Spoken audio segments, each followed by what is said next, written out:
I mean, seriously. What's going on, boys? Tuesday night of fights. I'm excited. You're excited. Just got off not a long day of work, but a day of work nonetheless. I'm sweaty as fuck. I just got back from the gym as well, so busy day, but you know I had to make it just in time for Dana White Contender Series Week 3, boys. 3 weeks in a row, and I'm excited as fuck to be talking to you guys. Excited to react with y'all. Excited to talk about anything from the bloodline all the way to these knockouts we're about to see. Now, I will admit, out of all of the 7 or 8 weeks where we kind of know the lineups for the most part, this week I really don't know fuck all. Dick all if you will. Shit all if you will. Whatever you want to say. I really am not too familiar all around. But that's what's going to make it more fun, you know? I'm putting on my casual cap for today, but we're going full on. We're going full on casual, but that's what I have you guys here for. You're going to walk me through, and thank you guys for being here. You know, if anybody here last 5 minutes or first 5 minutes, thank you guys for choosing me to watch the fights with. I appreciate you guys. So let me check the audio. Let me check the visuals. And make sure you're all good. Fun fact. Fun fucking fact. I'm going to whip them out like Oprah. This is the first time I've ever had a WMMA fighter in a thumbnail in my 2 years and plus on the channel. So mazel tov. Shout out Bellamere making history, you know, in all sorts of ways. So shout out. All right, let's check what's up. Vinyak's here. Braden's here. What's up, boys? I appreciate y'all. Thank you to everybody here as well who's just listening at work. I appreciate you guys. Braden says, what's good, brother? I'm doing well, bro. Just hit by and back. Good numbers to be honest. You know, I thought my lifts would be kind of shit after work, but they're actually pretty good, or relatively the same. So that was good. Works good. Happy to be here, bro. Vinyak says, yo, first time watching these fights. How are they normally? Normally pretty sick. This is my first season as well. Usually I would have to go back. Like, I used to get off every Tuesday really late, so I would miss Contenders a lot. I'd have to go and, like, rewatch fights. Or if I'm lucky, I would catch, like, Taliesin Teixeira. And that's how I knew him before he fought big-ass Blob Taffa, the big fat fuck from the Ghostbusters movie, bro. All tatted up, though. Low-key, kind of nice tattoos, but on the wrong body. And, episode 1 for me was, like, kind of eh. People overhyped it. And I was like, okay, well, whatever. And episode 2 reminded me that everybody was speaking the truth, and we got unlucky. So, this will be finishes, bro. This will be scraps. By the way, speaking of which, you guys remember, who was the guy? Close decision, had a ton of teep kicks. I think it was on week 1. And we were arguing, like, oh, maybe he shouldn't have got a contract or something. But then didn't he go for, like, a last-minute sub? And, like, almost broke the guy's arm. That guy's fighting in 2 months. I forgot his name. It's, like, Joe Shop-a-lot. Something. I'm sorry. But he's fighting. And I love these Contender Series guys this season. Getting after it. A fuck ton of quick turnarounds after, for the most part, good finishes. I know we were debating if this guy should get a contract or not. He clearly heard that. And now he's getting after it, bro. I love to fucking see it, though. So, shout out this year at Contender Series, bro, Vinyak. You should be in for a treat. Braden says tons of finishes usually, Vinyak. And how was work? Work was good, bro. It's I'm really getting the hang of everything. And, the time flies, bro. I mean, dude, never worked for Amazon, bro. I can't believe how awful that company was. And you kind of just tolerate bad jobs while you're at them because that's what we do, right? It's just like, you know, fuck it. There's worse jobs. But no, bro, that shit was ass. I wish I fucking left before I was let go. This shit is amazing compared to that. Dude, I wouldn't even be able to watch Contender Series. And my days would just be worse. So shout out, you know, everything about this. W. Vinyak says, are you going to expose the casino secrets? No, but it is kind of sick being backstage and everything. It's very interesting. I saw them do a dealer school today. That was fucking... I didn't know that was a thing. It's like literally what they're teaching, like the dealers and shit. It's cool, though. It's like a maze, though. I got lost. So, Roberto's, what's up, bro? He says, yo, who y'all got? Yo, y'all, who we got? What's up, Roberto's? What's a good parlay? My advice, I'm not a betting channel, or at the very least, kind of hit or miss, right? I say never bet on Contender Series, bro. I say never bet on Contender Series. And I've learned over the past couple years specifically, never bet on people making their fucking debut. Because you just don't even... Who the fuck knows, you know? Too many ups and downs. Too many all overs. Also, we're live. Not the stream, of course, the stream. But, like, Contender Series is live.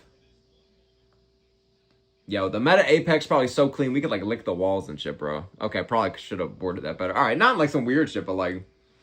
It's probably like a hotel motel down there, bro. I want to low-key go to the Apex. That's the biggest revelation of 2026. I wish we could have burned the Apex. Nobody inside, but I wish we could have burned the Apex a couple years ago. And now I'm low-key like, all right. I low-key kind of want to go. They're kind of relatively fairly priced. Vinyak says, do they give out contracts right after all the fights are finished? So the winner of the fight gets like an interview right away. It's a lot of interviews, I've realized. Who is this guy? John Schriffen. He looks like, I don't even know. I like the hair. He looks chill. The winner gets interviewed, and then at the very end, all the winners sit on a table, and then it's like America's Got Talent. They got to choose which one. Or Dana basically like plays Simon Cowell, and he'll either burn the fuck out of you or like praise you when you deserve it. And it's chill. It's chill. It's longer than you would think 5 fights would be, but it's, as long as they're fun fights, it passes by pretty fast. What's up, True Teller? Thanks for being here, man. How do you see Hoka versus Aspinall going? I got to see Hoka fight Pereira first, because as of right now, I'd pick Aspinall, but love the fight. I say do Aspinall and Gane, and then Hoka and Pereira, and then winners fight each other. Except if Gane and Pereira won, then that would kind of just be, we could do something else. Let's finally give Volkov that fucking trilogy or some shit, I don't know. Braden says, my baby mother... I don't know why I read it like that, I'm sorry. Sorry, brother. My baby mother was a manager at an Amazon warehouse. Oh. He says, well, I'm sorry to hear that, honestly. She probably had some stressful-ass days, not to... Dude, that shit is a hellhole, bro. Literally, if you have loved ones, make sure that they never fucking work for Amazon, bro. I'm sorry. Braden says Dana plays Simon Cowell. He really does, though, bro. It just wasn't Unite Love. It just wasn't a great performance. But, like, you know when he just, like, used to cook people? I'm talking, like, early 2000s Simon Cowell, bro. When those motherfuckers on American Idol would be like, yeah, and it would just be so obliviously awful, and then they would have to, like, get security to get him out. Like, that's what Dana does, bro. Ribeiro, thanks for being here, bro. I wish I had a better parlay for you than the advice of not betting. Braden says they would make her work a 12-hour day on Christmas. I'm not surprised, dude. I mean, dude, some of these drivers had to, like, piss in bottles and stuff, bro. You feel me? So, shit's down bad. Shit's down bad for the drivers or no matter where you go. Vinyak says also the Ray Taylor interview was sick. Oh, thank you so much, brother. People seem to enjoy that one. I'm glad, bro. I'm glad. So, thank you, bro. I appreciate it, man. We are trying to really get them together, man. You know? Ribeiro says, I'm throwing in a cool $30. Nothing serious. Okay. That's fair enough. I wish I knew where to direct you. There's just a bunch of big favorites and shit. And there's a lot of underdogs that win every week. So, you're either going to win big or... is what it is. Shiloh says the first underdog is cashing. Welcome, by the way, Shiloh. And that might be some good advice, you know? I'm not too familiar with this week's cast. I'm not trying to talk about like it's a total drama season, but you know what I'm saying. Braden says, are you allowed to go to casinos still now that you work for one? So I could go... So actually, that is kind of a bummer because I found out I can't gamble at the casino. Not that I'm a big gambler, but like... I would have liked to at this one. It's pretty nice. Like... I can't gamble at my own casino, but I can gamble everywhere else. But I can't like sports bet. I can't sit at the tables. I can like walk around. I just literally can't. Yeah.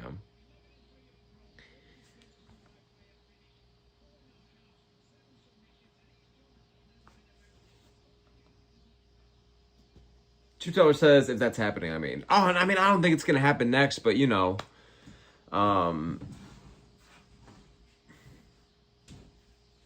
I still think it'd be intriguing. What's up, Haro? Thanks for being here. Haro. I don't know anything about this card. Hope it's a good one. We're on the same fucking boat. Hop aboard. We're about to be on like season 7 of Lost here, okay? Dude, I don't know fuck all about this card besides one half of the main event is Frank Mir's daughter. Shiloh says, speaking of the son of a gun herself, or the daughter of a gun herself, Bella Mir. Dun dun. This out of Evra. Haro says threw $1 on some random parlay. It's one of those nights, huh? It's one of those nights, man. Hope that dollar becomes 5, sir. You can do a lot with that. You could pull a Carlos Prates, get a pack of ciggies. You could get a couple burgers from McDonald's. You could do whatever with them.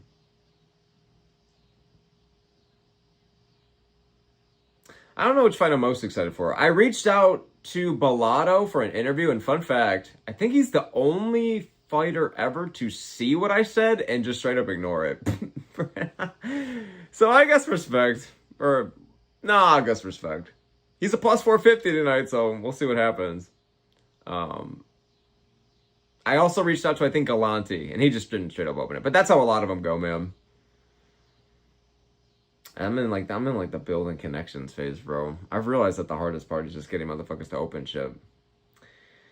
Do I have live chat on? Yes, I do. Yes, I do.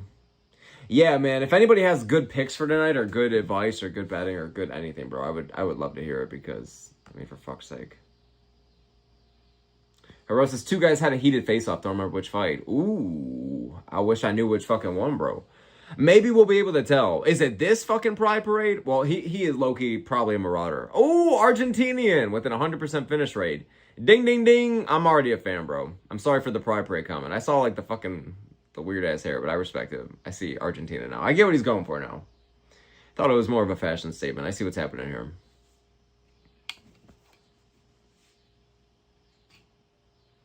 Versus Nick Galante. Ooh, this should be a good one, bro. I don't know either guy. Shiloh says Carlos Petruzzola is winning.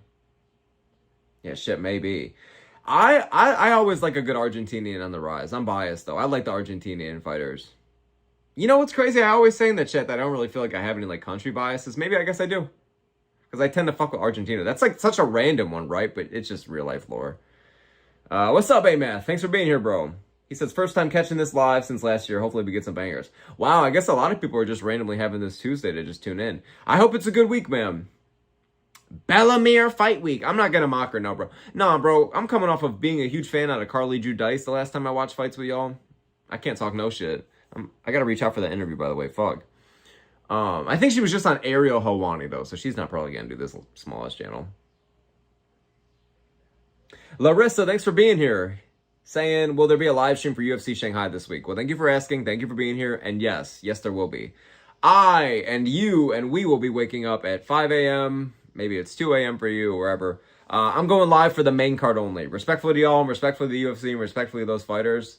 I got to go to work after. I am not waking up at 2 a.m. for fighters. Like, I have no idea what's going on in the early prelims. I cannot wake up for that shit, bro. So yes, we will be going live, though. I'm excited. Another revelation this year, dude. I fucking love doing fight companions. Last year, they just, like, made me kind of, like, I was just, like, so nervous the whole time. You know? Or, like, trying to act a certain type of way. Now I just feel like I'm just, like, chatting with the boys. It's kind of chill.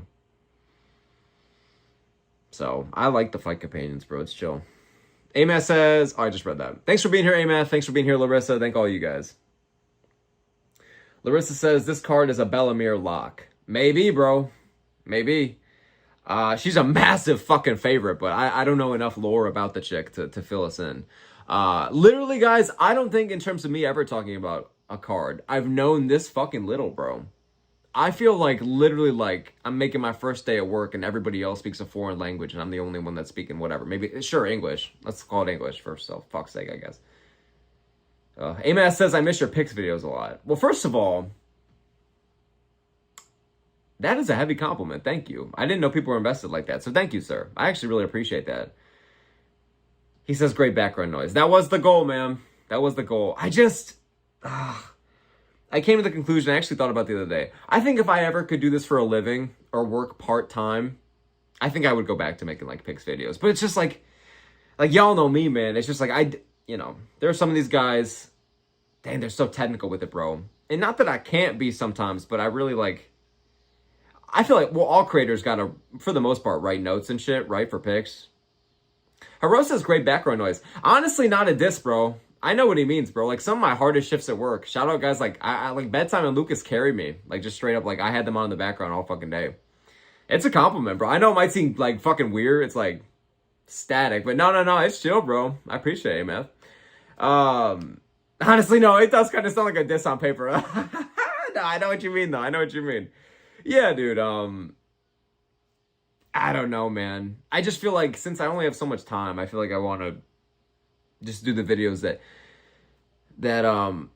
this is advice that Lucas Tracy gave actually once, and I think it's good advice. You should, if you only got so much time, so much energy, so much whatever, but you got the passion for it, you got to do what's going to make you click record, As much as some predictions videos were fun to make, a lot of them just felt like I just had to make them.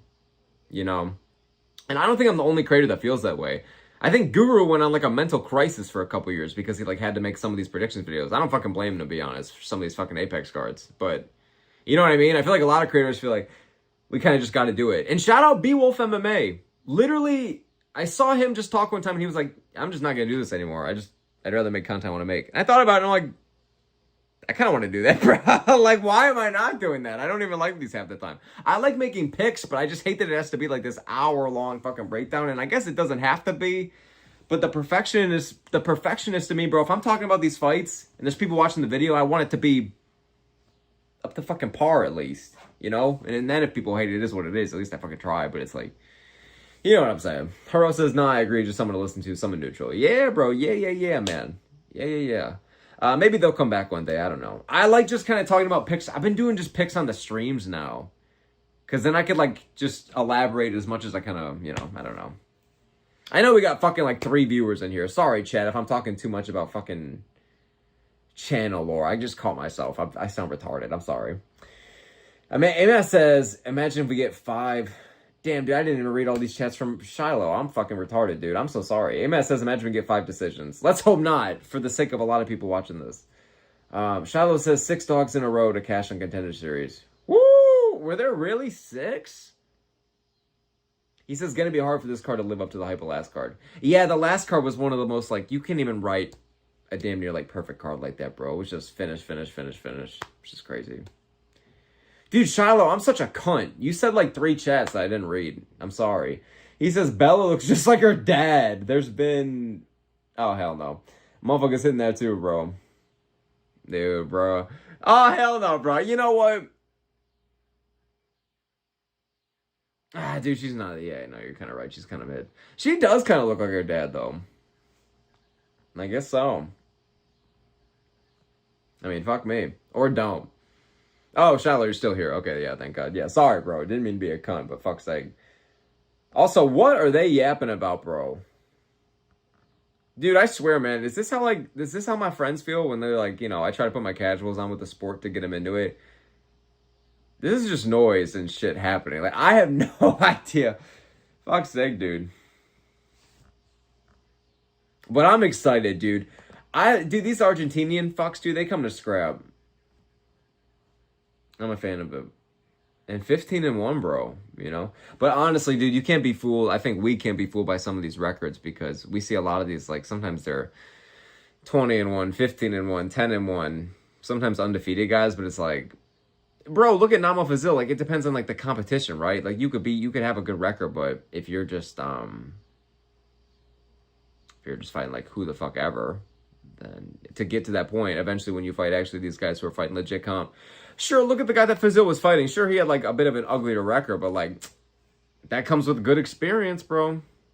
And you saw that, you know? So, shit. Braden says, all decisions incoming except Bellamere. Bro, I think we would all have to get, like, WMMA tramp stamps or some bullshit, bro. I think we would have to, like, I think we would forever have to be, like, changed by WMMA, bro. Like, that would just be so fucked. Imagine Bellamere the only finish, bro. I wonder if that fight will be a finish. You would probably think, right? Shiloh says, not even close. This first fight gets finished 100%. I got a good feeling about this Argentinian cat. Is he an underdog? Wait, I'll wait for it to pop up in my little thing. How are y'all doing today? You guys doing good? How was your guys' day at work? Excuse me for being selfish. Petruzla is a plus 175. Fuck's sake, if I wasn't streaming, I would honestly... but I don't have the money to bet right now. Never mind. I wouldn't bet. But yeah. Brayden says, why did I put a laughing emoji? I'm just joking. Well, you put a laughing emoji because you were joking, sir. I feel like that's the clarifier. Amos says, dude, look at Bellamere's opponent's record. Good Gandhi, man. What is it? Good God, man, he's got the cheese touch. Bellamere record. I don't know her record, so I don't know her opponent's name off the top of my head, so I literally have to look her. Bellamere's nickname is Lady? Lady Mere? Oh, I guess that kind of makes sense. That's kind of badass in a way.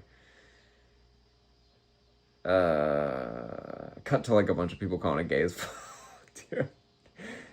3-1. Wait, dude, this is crazy. It's 4-0 versus 3-1, dude. There's so... Her age is a question mark. Her age is a question mark, bro. This is like a mystery character in Smash Bros. Oh, boy, dude.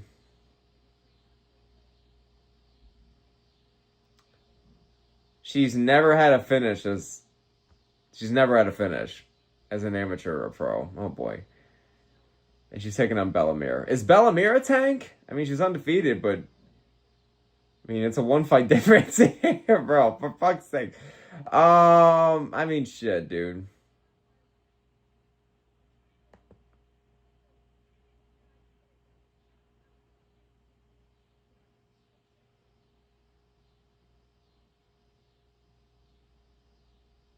Fucking hell, she was active as fuck, though, Bellamere. And a bunch of grappling and shit. Wow. Alright, let me get back to the chat.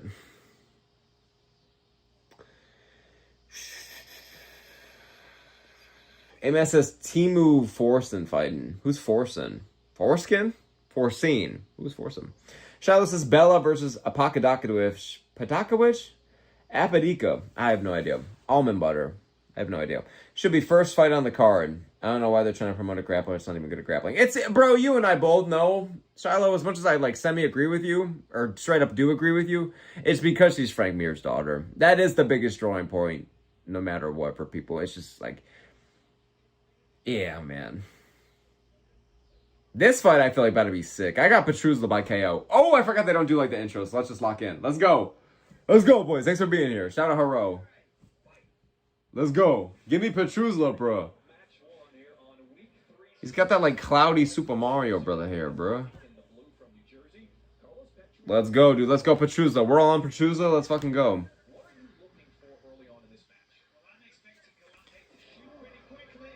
Wow, Galante pretty quick. Trying to get this one on the ground, but... Hey, Petruzla! Defending that shit, bro, like a true Argentinian. Let's fucking go. Did I miss something that connected? I heard that. Oh,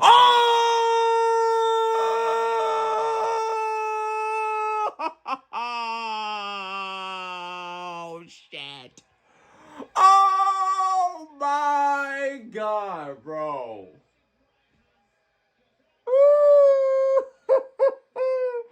That right hand just killed him, bro.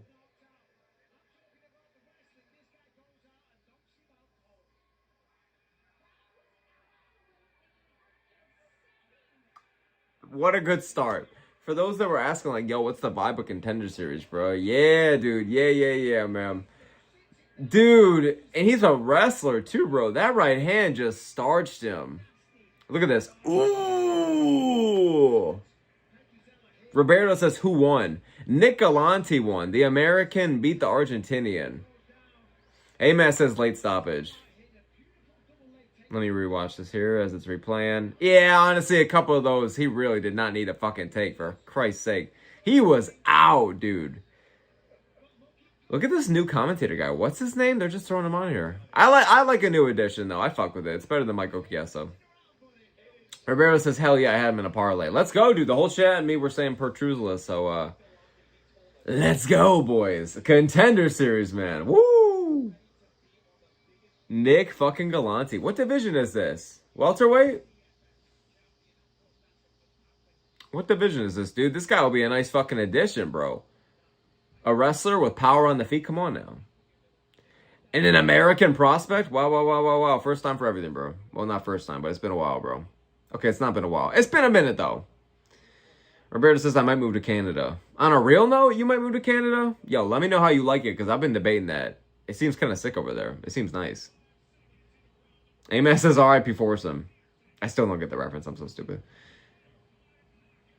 Amen says lead stoppage. Shiloh. Haro saying sheesh. He says it's over.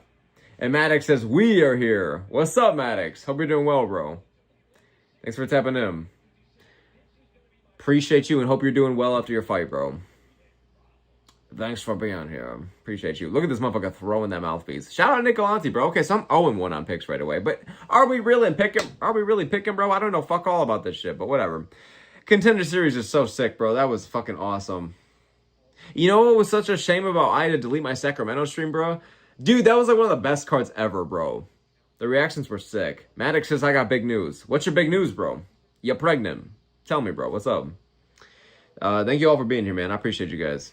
Roberto says, I got Gary versus Sean to go over 1.5 rounds, bro, at plus 225. I'm sweating. Maddox says, hold on, wait. One thing at a time. Really quick. Maddox says, I got to fight and I'm pregnant. Damn, really quick turnaround, by the way. So congrats. And I'm pregnant. Mazel tov. Roberto says, I got Gary versus Sean to go over 1.5, bro. Yeah, I'd be sweating too, bro. Looking at how last card went and looking at how this card is, I'd be worried too, bro.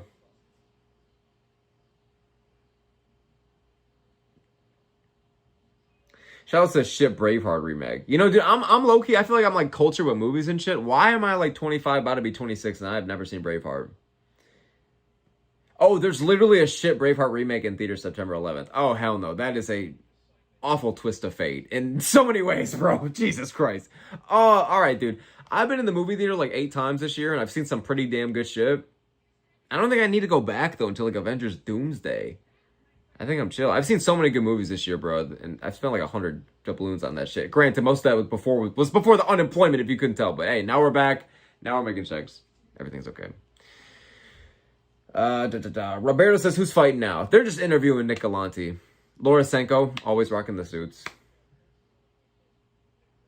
So much blue on the screen right now. It's just like white girls would be oversensitized right now, bro. Anybody see Spider-Man Brand New Day?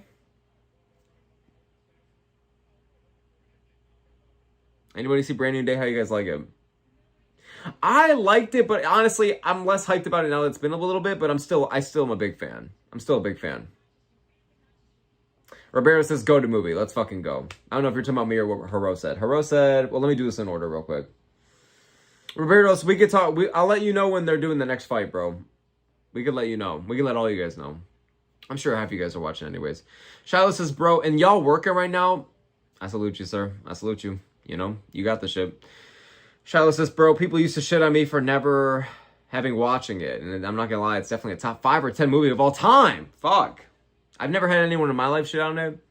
But I might have to tune in, bro. I'm looking for like a movie to watch. Maddox says, to be fair, I've been busy as fuck lately. But I like it, though. It's just healthier for the soul this way. But I got to watch that shit when I can. Just a movie. Maddox says, you know, Buckley was up 8-0 against Woodley, and Woodley said he's going to dog watch him. I haven't Rav. Dude, I heard that Buckley was up and then fumbled that shit. And granted, if it happened 3 years ago, like, I don't know. I wouldn't be that surprised. But, like, bro, as a Buckley fan, dude, like, this is a rough time for us, you know? Tony Ferguson fans, like, how the fuck did y'all do it, bro? How are you guys, like, mentally okay? Were you guys just, like, zoning out at work or just, like, tears in your eyes and your coworkers were like, hey, man, are you fucking good? You got to go on a break or some shit? And you're just thinking about Tony fucking Ferguson? Like, I don't know, bro. I'm a Malcolm Wellmaker fan as well. That's also going fucking rough. I'm a fucking, who else is doing down bad? Hey, DDP got back in the win column. I'm happy about that. Who else we fucking got, dude? I don't know. Joshua Van's doing well. Yuri just got knocked out. All right, highs and lows.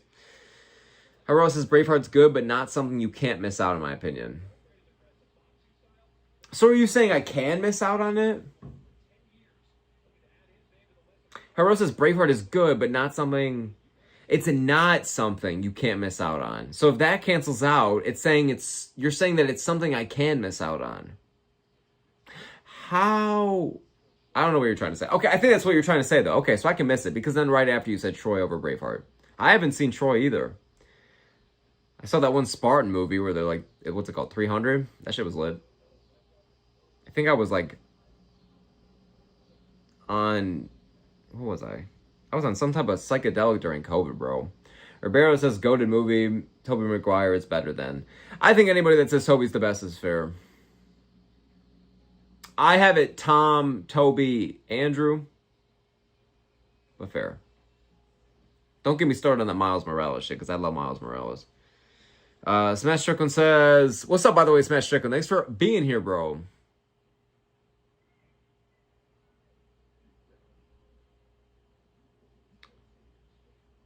Smash Strickland says, only losers who fall for propaganda are watching Spider-Man.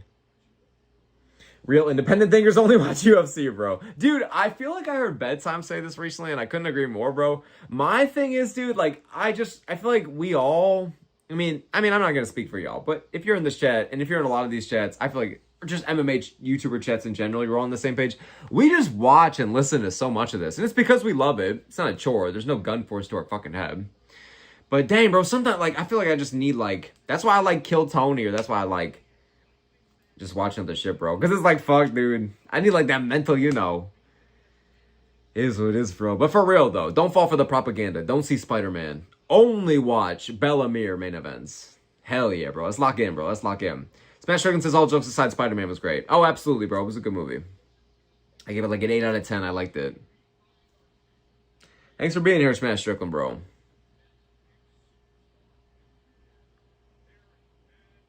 Vinyak says, I haven't watched much Avengers movies. How much do I need to watch for Endgame? Because my girlfriend wants to go.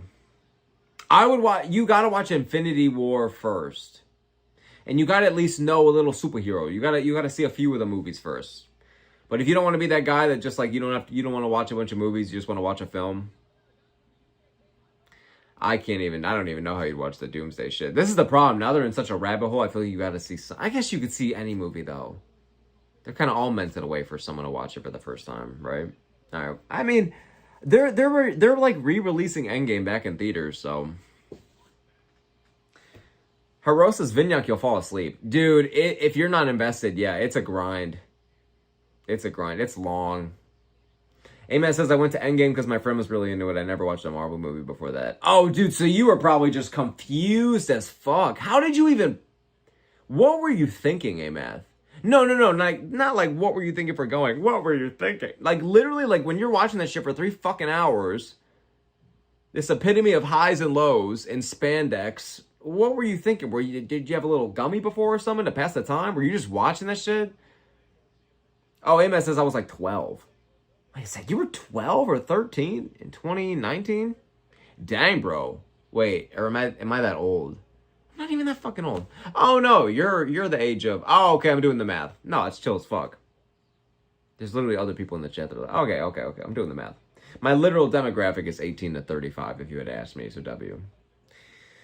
Amos says I'm like 20. I did that. Yeah, I put the math together. I feel that. There's a decent amount of, yeah. I like it, bro. Not that anyone under or over that age can't watch my shit. I just feel like if I was that age, I would like want to shoot me or something. I feel like I would not like me, bro. I don't even know.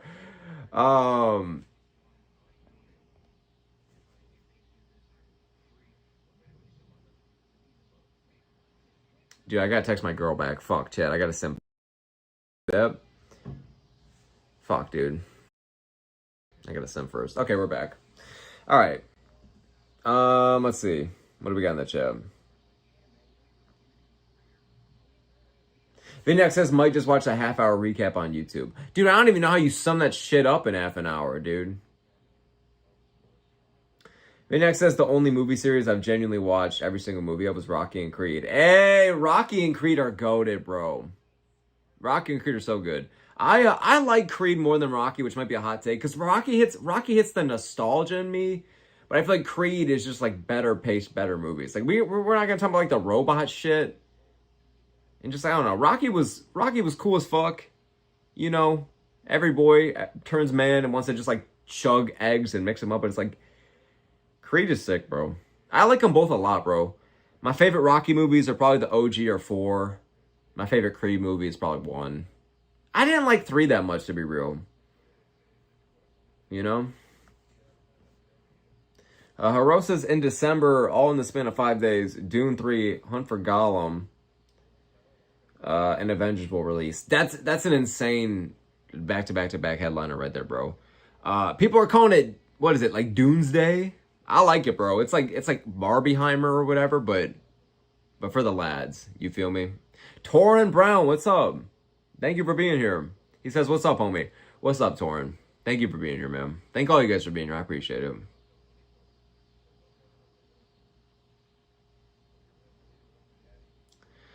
Smash Strickland says, who you picking for Umar and Yadong? Dude, I wish I would go with Song, bro. I feel like I'm being a pussy by not. But, like, so much of the chat is going with Song, but it's too alarming, bro. It's too alarming. Like, this is like a Dominic Reyes beating Ulbrich shit, and I'm glad I went with Ulbrich. As much as I don't like it, and as much as I'm rooting for a Song win, especially a Song KO, I might as well become fucking Chinese. I would become Chinese. I would become Bobby fucking Lee or whatever his name is, bro. If Song Yadong won and finished Umar, but nah, dude, I gotta go with Umar. I think the grappling is gonna be too much. I'm sorry, bro. I think the grappling is gonna be too much. I don't know, dude. Song is great, but he's just like, he comes up so consistently short against top 5 level of competition. Not even top 5, top 2 level of competition, which to be fair is a very high fucking standard. And Umar's chinny. Umar can kind of gas out. I think Song has way more power, has a better gas tank. That might be a hot tank, but I'm gonna stand by it. But I'm gonna go with Umar, but let's go Song. I might order like the Chinese flag in the back, but then I think I might get kicked out of my own country. Chat, by the way, is it valid to say it's a 4 out of 10 card? I gotta record the video tomorrow for it, but I gotta think of the title. Is it a 4 out of 10 or is it a 5 out of 10? I thought it was a 5 out of 10, but I got convinced that it was a 4. And I think it low-key is a 4. I don't think it's as solid as I thought, especially with some of these cancellations or mover runs. Is that rude, though? I feel like it's just like comparing it to some of these better cards. Like, if I look at Paris, right? It's not that great, but if I'm gonna give that like a 5 or 6, like, how the fuck can I give Shanghai a 5? You feel me? Hero says 3 out of 10. A bunch of random debutants. Okay, bad. I'm glad that my heart's in the right place. Somebody else. Let's all give the ratings. I really want to know. Y'all know me. I love talking about this kind of shit. Drop them. Gabriel Jenkins. What's up, sir? Appreciate you for being here, man. He says, hey, bro. What's up, Gabriel? Hope you're doing well. Smash Strickland says cancellation makes it a 4 out of 10. Yeah, right? 4 out of 10. Okay. I'm glad I'm not fucking crazy. Because some people in the chat, when I asked the other day, said like, yeah, 5, 6, 7. I'm like, all right, that's not invalid, but Smash Strickland says it's going to be great fights, though, but not no names. Exactly. I feel the same fucking way. But that's the same way about, like, 330 in regards to maybe not no names, but low stakes in terms of no ranked fighters.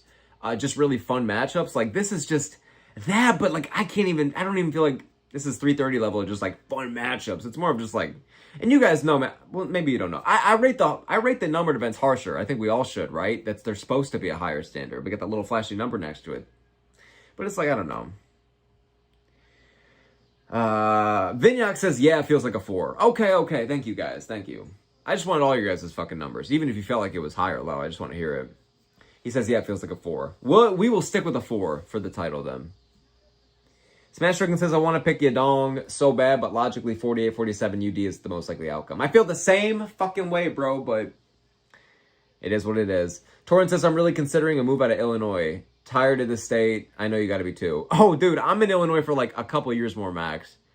Me and my girl, we literally talk about it like a lot. We're staying here another year or 2, maybe 3, maybe 4. No, I'm not mocking anybody. Like, literally, like, I just don't see it lasting that long. I just don't think we'll be here that much longer. I've lived in Illinois so much of my fucking life, bro. I experienced it. It's too fucking cold, though, bro. And outside of Chicago, bro, it's just too fucking, like, it's just not worth how expensive it is. You know? So, I would like to maybe move more close to Vegas. That could be cool for pursuits of a career with what I'm trying to do with this. I think moving out to the East could be cool because of just, like, a lot of big busting cities and along the coast. Oh my god, it's fight time. Sorry. Oh my goodness. What am I fucking doing? I gotta lock in. What? Oh my god. Torrance says, I'm tired of the cold weather and snow. I want to go somewhere warm all year. I'm looking at Florida or Texas. Go Texas, bro. You'll have a higher survival rate. Boom! What a big takedown from Humphrey. Explosive as fuck off the bat. What the fuck? Hello? We're just jumping into this. This is like a Tim Welch level of transition. What's that diet looking like, Humphrey? What's the sex life like, bud? Bedtime? Any ladies lately? No, dude, I fuck with Tim Welch heavy. I'm just saying. Damn, Humphrey landing some big bombs here. Let's go. Torrance says, like, all we got is Chicago. It's no other metropolitan cities in the state. It's fucking exactly, bro. Springfield is the closest thing, and all they have is, like, being known from The Simpsons. No offense. Fuck's sake.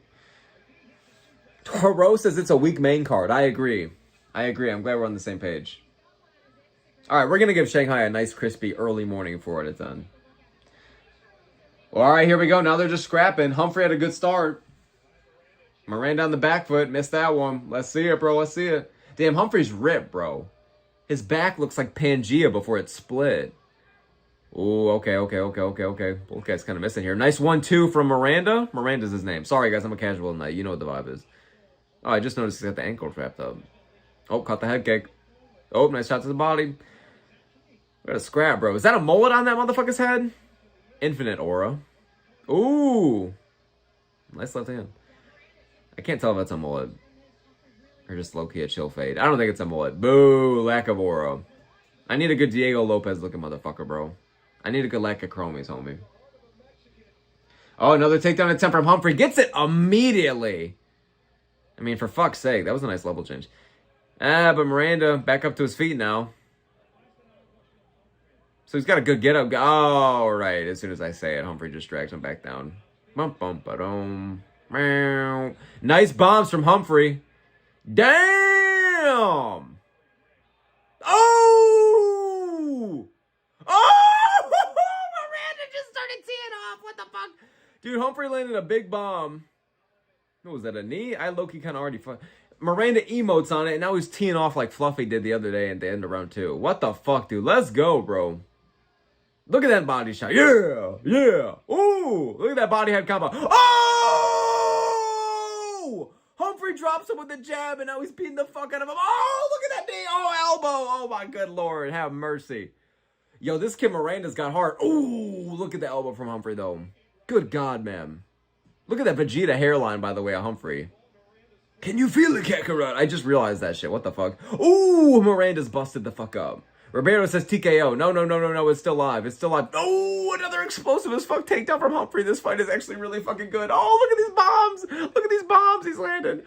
Holy shit, this fight is sick, bro. I feel like I'm talking a mile an hour. That fast, huh? Wow. Oh, my goodness. Miranda leaking, bro. Torrance says this fight is bananas. I'm sorry for ignoring the Florida chat, brother. I will get to it, but this is crazy. He says this fight is bananas. Absolutely, bro. Oh, here we go. Nice from Humphrey. Now he's trying to take the back. Ooh, going for a rear naked choke. Oh, never mind. Loses it right away. That's okay. That's all right. Ooh, nice bombs. Yeah, honestly, this might be the route. Miranda's just kind of eating him right now. Ooh. My God, look at his tricep. You could cut meat on that, bro. What the fuck? Jacked as fuck. Shit, literally not on some not weird shit, but like we all be lifting, right? Like, dude, this guy's physique is crazy. Oh, here we go, dude. Oh, now it's tight. Rear naked choke. That's it, bro. That's about to be it. Not TKO Roberto's. Oh, that's tight. That's it. That's tight. What a debut and what a fight. Oh my God. Dana White standing up. I should too. Y'all like the young LA pants, by the way? Oh my God. Sorry, I just got back from the gym. Oh my God. Whew. Shit. Vinyak says, that's a good fight. Yeah, bro, you asked what is Contenders like. This is it, bro. It's fucking lit, bro. It's so nice. A-Man says, no, bro, is American Pinas. Oh, for real, though. He does look a lot like him. Kakarot, don't turtle my wordle. Torrance says, like with Florida, they just don't have to lean on Miami. Florida has a lot more metropolitan areas besides Miami. They got Jacksonville, Tampa, Orlando, and Fort Lauderdale. Those are other major cities. Florida is nice to live in. I just don't feel like I would want to live there long term and shit. But everyone has their own life, you know. I think Texas, I just rate Texas. Texas, it's just a nice place to live. I visited Texas. Good community. Either they piss you off or they love you, and I don't know. I fuck with Texas. Amen says I fuck with Miranda already. Unfortunately, we are not seeing him anymore, apparently, but that was a sick fight from him. He was eating a lot of shots. Vinyak says, what weight division was that fight? I have no... Look at all the blood that leaked out. Look how much blood is fucking leaking.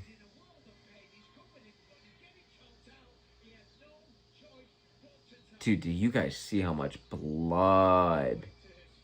Dude, this sport is fucking raw, dude. Respect to these fighters, bro. Holy actual fuck. Look at this guy. Hype the fuck up. Woo! Jesus. Roberto says Ronald needs to take TKO, bro. He says, damn it. Which one was Ronald? I'm going to assume Humphrey. Oh, yeah, Ronald Humphrey. Oh, because I literally typed it out earlier for this stream or whatever. Yeah, Ronald Humphrey. Next says, that's a good fight. It was a good fight, bro. But yeah, Torrin, Torrin, bro, oh, wow, this guy's hyped. Torrin, I think Florida's valid. Just don't go California, bro. California, you're going to set ablaze. We have a lot of Californians in the chat, but Californianers? I don't know how to say it. Californication. Shout out Red Hot Chili Peppers, but I'm just saying, bro. What weight class is this? I don't think I'm going to be able to see it. Well, no, maybe we'll know. Vignac says, kind of feel bad for Miranda there. Yeah, it's hard not to, bro. That shit was brutal. Torrance says, Tennessee is nice. I love that Nashville area. I recommend Tennessee to people. I think Tennessee's sick. That's like a state I'd consider living myself. I don't know. It seems like a little bit of an older crowd, though. I don't know. I wish, like, Colorado wasn't so expensive. I know it gets cold there, but at least it's gorgeous. I would go there. But it's so expensive, bro. Gabriel says, oh my god, that was hard to watch. Felt like a defenseless beating. Yeah, bro. Motherfucker was on training mode. It was brutal. Dude, the way so much blood was leaking, especially when he locked in that choke, bro. Holy fuck, brother. Go 2-3 years in hospital and forget, man. For fuck's sake. Smash Record says, these fights be sick as fuck because they know they can't wrestle their way to a decision. That was the problem with the guy on week 1, bro. This one guy was trying to smudge up against the fence for like 2.5 or some bullshit out of 3 rounds. And I was like, even Dana says, like, bro, you know that no one's ever gonna get a contract that way. So why are you trying to be the first, bro? And he seemed like a good fighter too. It was like Amir Albazar or whatever. There you go. I remember his name just from him being a fuckhead. But seems like a good guy. I'm pretty sure he served. So respect. But dude, that fight sucked ass. Gabriel says it looked like bro got jumped. Yeah, for real, dude. Herrera says move to Skid Row. Free rent, low-key nice. Hey, shit, maybe I will, bro. Maybe I fucking will. Where is that? Cali, low-key? I like the sound of that. Let's do it, bro. Let's do it, bro. AMS says, yo, look at this Cam Nelson dude in the Shanghai car. Why is he literally American Psycho? He's my prediction, bro. Against Ming Ding? Or whatever the fuck it's called, bro. Respectfully to Ming Ding. I think there's a lot of Ming Ding fans, but I'm going Cam Nelson at that plus 125, bro. Chat, that's another go-to movie I've never seen. I've never seen American Psycho. I feel like I just lost fucking man points. What the fuck? Wow, I feel like I haven't even said man points since 2009.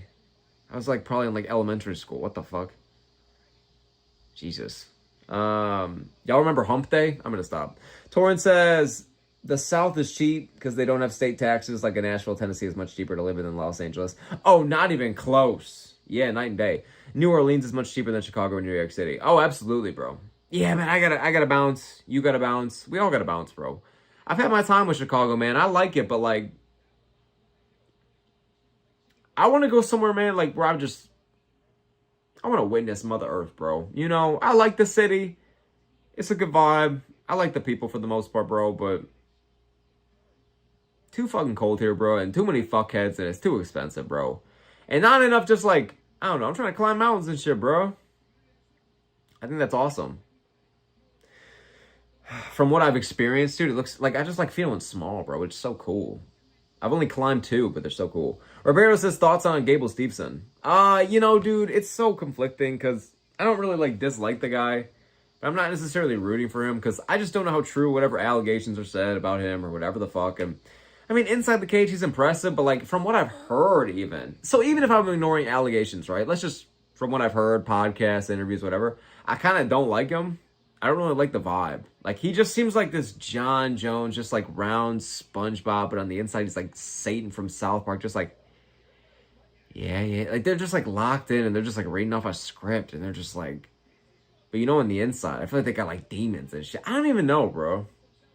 Like, those two being a duo.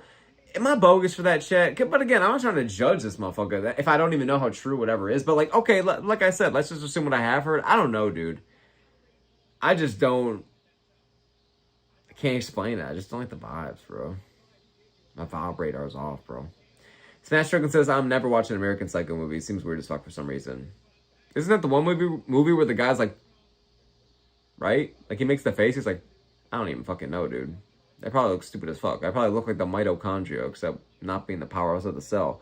By the way, Chad, that's who his name is. Joe Cropshot. He's fighting Nick Klein, who I did not know was still signed to the UFC, so that's kind of crazy. But, ooh, it's going to be a spooky card, chat. It's going to be a spooky card. It's fucking, we got Halloween in the Apex. Fucking get your snacks. Watch your ghouls, bro. We got a fucking spooky-ass card, bro. Featuring Joe Cropshot. That's about to be lit, bro. Dude, I kind of want to do like a stream for that. We could all like dress up and shit. Or is that kind of lame? Dude, that'd be fucking kind of lit, bro. Going live. Oh, dude, should I do that? I mean, I might go out, though. We'll see what happens. That could be kind of sick doing a Halloween stream. It's a spooky card, chat, bro. It's a spooky fucking card. Hero says it's a good movie. Yeah, I probably got to see it. Smash Strickland says, come to Texas. It's great here. I'm in due time for another visit, to be honest. It's been a while, but for Torin, I recommend Texas as well. Brody says, Gay Moose. What's up, Brody? Thanks for being here. Drop some of your picks, bro. And I appreciate you for tapping in, man. Hope you're doing well. Is Maddox still here? Maddox Wyma? Torin says, that's why a lot of people from big cities like LA, Chicago, New York move to the South because it's much cheaper to live in. That's why a lot of people from big cities like LA, Chicago. Dude, that's what I'm saying, man. Like, my family actually recently just moved down south. You know, and I don't blame them. Like, they're trying to retire and shit. And, like, it's just so much cheaper. And it's beautiful down there. You don't want to deal with the cold and, like, wiping up your car and shit. And, like, getting drowned in snow. And all these bullshit, always increasing taxes on everything. Like, when you're just trying to settle down, bro, life's already fucked enough for everybody, bro. In different levels, of course. But it's like, you know what I'm saying, bro? So, let alone having the bullshit that comes with the Midwest. So, get me the fuck out of here. You feel me? And you as well, Torin. Let's just get out of here, bro. Roberto says, moving to Spain or Canada, bro. Bro, Canada seems awesome, dude. I low-key do want to, but I have to visit there first. That's why next year, bro, I want them to bring the fights. What is this? What is the city right above Chicago? Is it Vancouver, Toronto? I want them to bring the fights there, bro. I'll go in. I mean, I could really fly anywhere to Canada, really, but I want to visit Canada next year, and I want to dedicate a day to seeing the fights. Maybe make some content, by the way, for it as well. That'd be fucking cool. And just like visit Canada, bro. And if the vibes are good, we can move from there. But I think that'd be a sick trip next year, bro. That's why I'm grinding so hard with this job right now. I'm trying to get these I'm trying to build back up my bank account so I can go I'm trying to go back to these fights or travel or some shit next year, bro. As we all should, lads. We're all putting in that work. Let's fucking go, boys. Torin says, oh, I just read that. Smash Strickland says, I don't hate Gable, but he's weird as fuck sometimes. I agree, right? Like, I don't even really dislike him or hate him, but it's just like, just very fucking weird. Like, reading off a script, bro. Brody says, rest in peace, Dolly Parton. That's a good shout. Nah, the most serious as shit. She's on a decent amount of songs on the playlist, bro. My girlfriend's a big fan of hers, I think. So, rest in peace, Dolly Parton. Rest in peace, man. Like, truly, man, that's a fucking loss, bro. That's a big name. So, rest in peace. Torrance says, made up my mind, bro. I'm taking my talents to Tennessee. Take them there, brother. Take them there. Can't go wrong with Tennessee. The LFA card this weekend's in Tennessee, so me and you both missed some good fights. Roberto's, if I wasn't so uncultured with the language and shit, bro, I feel like I would move to Spain, but I just can't pull the trigger on that. His nickname is Batman, too. Is it true that Armin Saryukin changed his nickname to Batman? Is that true? I see the UFC posting that shit now. Brody says, nah, fuck Gable Stevenson. Nah, fair. I'm not going to defend it. Dude, I don't even care that much. Like, yeah, bro, fuck him. Like, honestly, bro. He seems weird as fuck. Hero says, Roberto says, snow is not horrible. It's not, bro, but, like, every year. Like, I feel like, you want to know actually what ruined it for me? Working in it every day in those winters the past couple years. Working outside every day, right? That's what fucked that up. So it wasn't just like being at school or walking in the snow. I've been a runner half my life, or a fucking marathon trainer, or whatever the fuck, or cross country, right? I've done like 15 miles with hail, right? But still, bro, like working 10-hour shifts, like while you're getting snowed on, falling on your ass, dude, all that bullshit. On top of the fact that everything else that comes with winter, bro, I just am done, bro. Granted, new job, thankfully, inside, and I get to wear like this and not like 18 fucking layers. But yeah, bro, I just can't do this snow bullshit anymore, bro. Florida's too much for me. It's too much of like that armpit feeling in the world. No offense to my Florida, man. I appreciate y'all. But shit, man. Roberto says Toronto's so dope, bro. I hope I check it out, bro. I hope I check it out. Who is this guy, Sean Clancy Jr.? Why does he look like Chase Hooper if his balls dropped? Nah, honestly, he looks like Game of Thrones Chase Hooper. Yeah, I like that answer. That's fair, bro. Because I kind of... Yeah. We'll stand with that, bro. Hero says, I've been to Spain 10 times. It's nice, but how can people feel at home in such a culturally different country than their own? Dude, that's how, like, my girl is. She feels at home, like, no matter where she goes, no matter what the language is. Dude, I'm like... Shit, bro, I gotta feel some sense of surrounding to like live there full time like that. But traveling, I want to go everywhere. But dude, I feel like I don't think I've ever been outside the States. Oh, wow, I haven't actually. Yeah, I've never been outside the USA, man. I gotta make that a goal next year, bro. At least I gotta visit my brothers up in Canada, bro. What the fuck? Smash Chicken says, you watching Perry and Dennis this weekend? Low-key feel like it's gonna be a good fight. Oh my god, I forgot that that's happening. Didn't they have like a face-to-face and some shit? Totally forgot about that. I think it'll be a good scrap. I'm not watching. What am I doing this weekend? Oh, Shanghai. I'm doing a Shanghai fight companion in the morning, and then I'm watching, and then I'm working afterwards. So maybe if I have time at night, if the fight starts late enough, I'll watch. Because that seems like a scrap. But I feel like Perry's going to beat the fuck out of him, and it's going to be over in like 2 or 3 minutes. I don't think Dennis can hang with the pressure and the power and the pace of Perry, bro. And dude, Dennis is what, like 2-0 in MMA, and it's just a... He's crafty on the ground, but bro, no, I don't know. I think Perry's going to fuck him up.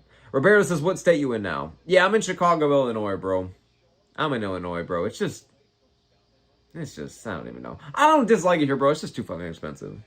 Brady says, I believe the allegations against him. I don't know what's real and what's not, but if it's true, it's fucking awful. Torrance says, my cousin's a real estate agent. She's from Rockford, Illinois. I know Rockford, motherfucker. I know Rockford. Let's fucking go, bro. Real world shit. She has a home in Tampa, Florida. She goes there. Did I do a race in Rockford? Is that where Starved Rock is and shit? Or is that somewhere else? Whatever. She has a home in Tampa, Florida. She goes there for the winters. What am I thinking of? Whatever. She goes there for the winters and comes back in Illinois during the summer. That's honestly, that's a nice balance. I like that. Hero says this was the heated face-off, I think. Oh, this was the one, really? Well, let's fucking go. I'm excited. This guy, Clancy Jr., has some hype around him. I think I've heard about him before the UFC. Former Cage Warriors interim champion. Okay, W.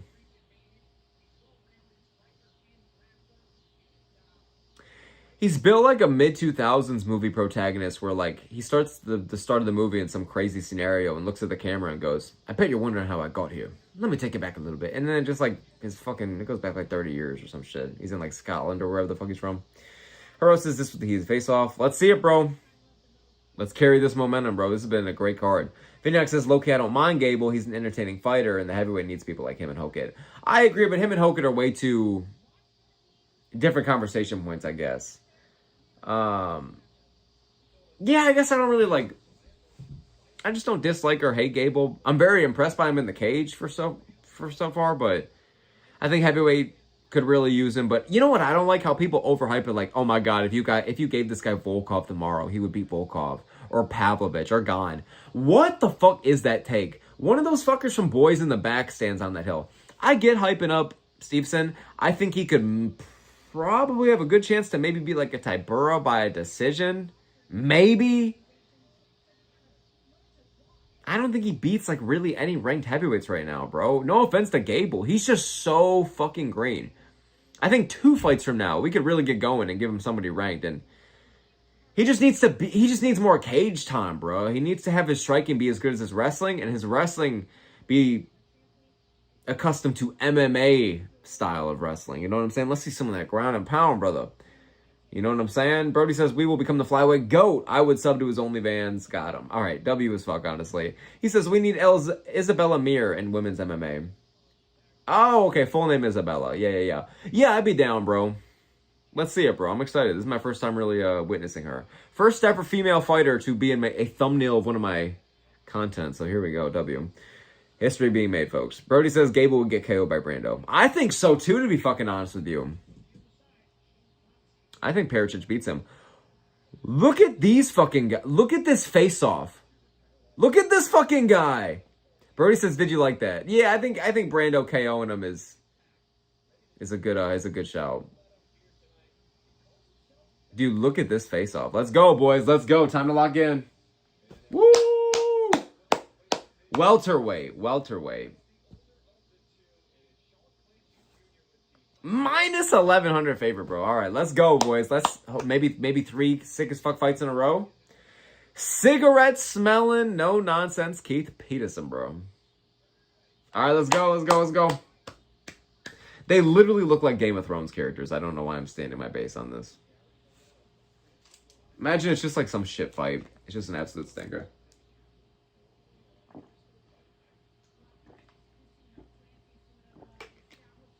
Brody says I meant the OnlyFans line. Honestly, yeah.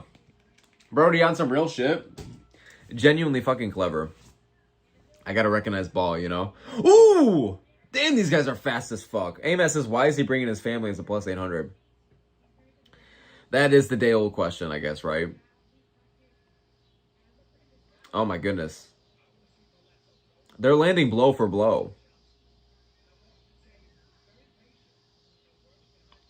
You know what's crazy, dude? I always look sometimes on my tiny-ass computer, even though I like specifically set up my TV for the fight companions. Dude, that last fight was crazy. Because this fight's not even like... Okay, I'm going to give this shit some time, but like... Dude, this... Like, the last fight already, like... I feel like we watched a whole movie in the first minute. That shit was wild, dude. Clancy with the heavy kicking game. He's fast, bro. Look at that jet. Ooh. Yeah, bro. Relying heavy on these kicks. Hirosa's Bellato Loki gonna win? Hey, we'll see, bro. We'll see. I'm rooting for Clancy Jr. I hope Clancy Jr. kind of fucks him up.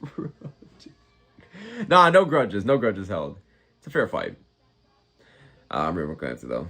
Brody says, we believe in Gary. We believe in Gary. No, I low-key don't, though. Ooh. Clancy Jr., bro. If that head kick actually gets through. Nice teep. He's so fucking fast. Am I the only one thinking that? Or are they all just this fast and I'm just being dramatic? I don't know, dude. Dude, nice shot from Clancy. Nice right hand there as well, bro. Woo! These kicks are slick, bro. We believe in Clancy. Oh, nice knee, bro. Damn, dude. These guys are blitzing in.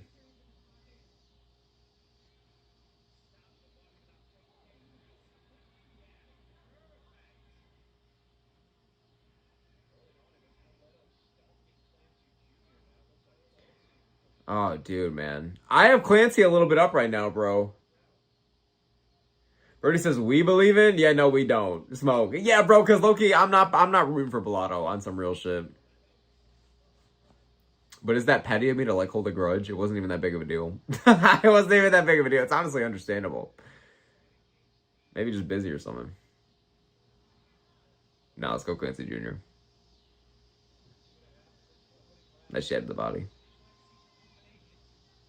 I was going to say, I would like to... I think a little more Valium from Bellato would honestly really do him some fucking good here. Clancy's not really setting some kind of crazy pace on him. I mean, he's looking sharp as fuck, but... AMS is Bellato moving like 309 Stipe. No, like for real, though. I agree with you. He's got to live up to that Batman tattoo, bro. Dude, Chad, there is no way in fuck I would ever get a Batman tattoo.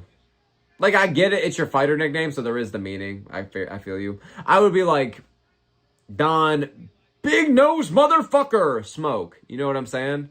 But I'm not going to get Big Nose Motherfucker on my back. I don't know. Respect, though. But fucking hell, dude. You know, dude, maybe those tattoo fighter tier lists aren't as bad of an idea as I thought. I know a lot of people, actually, that have probably done them before. Hirosa Bellato is not a welterweight. He does look kind of tiny a little bit. I wouldn't say no goddamn middleweight. Dude, they're being blow for blow a lot. Brody says 309 Stipe equals Meth Hardy. No, for real, bro. They were moving in slow motion. Shit's wild. Nice calf kick. Oh! That leg is done. Larissa says Bellato looks like Gamrod. He looks like just like bully Gamrod. Like, if Gamrot, like, leaves a penny to a homeless person, like, Bellato takes that penny out. You know what I mean? He looks like evil Gamrot.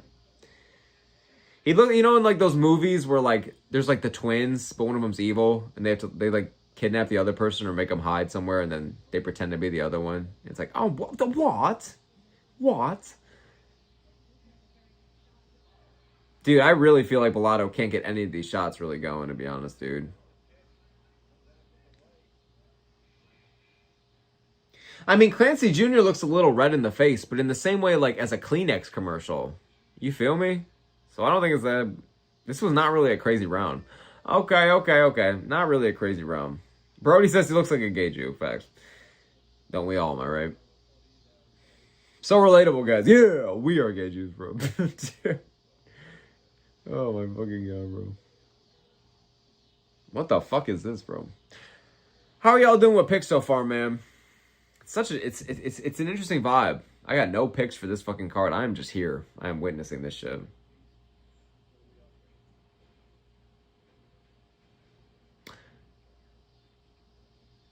Such a weird week, man. I feel like this is one of those weeks we're kind of going through the motions. Not the most hype week on paper for contenders in the world, but good scraps. Same thing about this weekend's fight night, bro.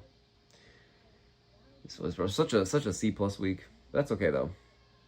Brady says, Jamal Hill and Darren Elkins tattoos equals yuck. Having the damage put across your chest like that is a bold fucking move. I gotta admit, dude. I remember when I first saw that, and I was like, I mean, how do you forget that? It's literally like Tattoo 9/11. How do you forget? Never forget. I got to post for it too once a year. Just like, rest in peace, Darren Elkins. What is that on your chest? But, hey, I still picked him against your dear Del, so let's fucking go, bro. Let's fucking go with that crafty shit. And Jamal Hill, bro. He's basically saying, you know who has 2 thumbs and a dumb as fuck tattoo? This guy. To be fair, I like Jamal Hill, though. Hope that's not talking shit. I actually fuck with Jamal Hill. But not a fan of his pregnancy, dude. That is concerning. All right, let's see a bit more Valium here, bro. Clancy going for a takedown. First one of the fight. It gets it. Bellato's got that gilly, bro, but don't be silly. Amen says there's also a road to UFC this week for the hardcores. Hey, that's true. That's true. I've never seen a road to UFC. Is it worth tapping into? I just feel like a lot of those guys, don't they end up coming back the next year? Or am I tripping? I feel like those road to UFC guys, bro, they fight like 2 or 3 times. Even the ones that like make it out and fight in the UFC. Wow, hey, Bellato's kind of giving him a hard time with this guillotine, bro.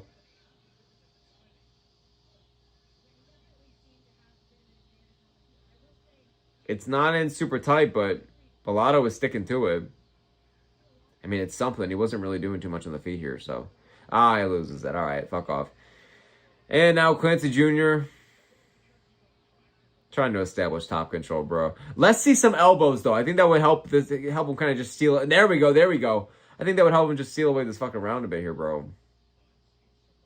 Amos says there's 2 UFC fights at the top of the card this week.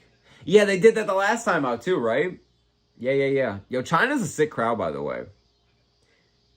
China is a sick crowd. Dude, I don't know, man. I'm busy. I'm kind of busy as fuck Thursday, Friday. So I don't know if I will have even the time for it. But, like, if I did, maybe I should tap in. If, God forbid, I had, like, Friday off at work, bro, I would look at tap in. Because Road to UFC, I'm so curious. But I don't know. I just don't know if I'm missing too much. But I'm curious, for sure. Brody says Fluffy versus Bo Nickel in November and December. We can see Bo get exposed again. That's a good fight. I think do Bo versus, like, Ikram Aliskerov or someone on that level first. Bruno Ferreira, somebody like that first. But we'll see. I think Fluffy would do awful things to Bo right now. So, we'll see. We'll see. Not a bad fight at all, though. I like the fight.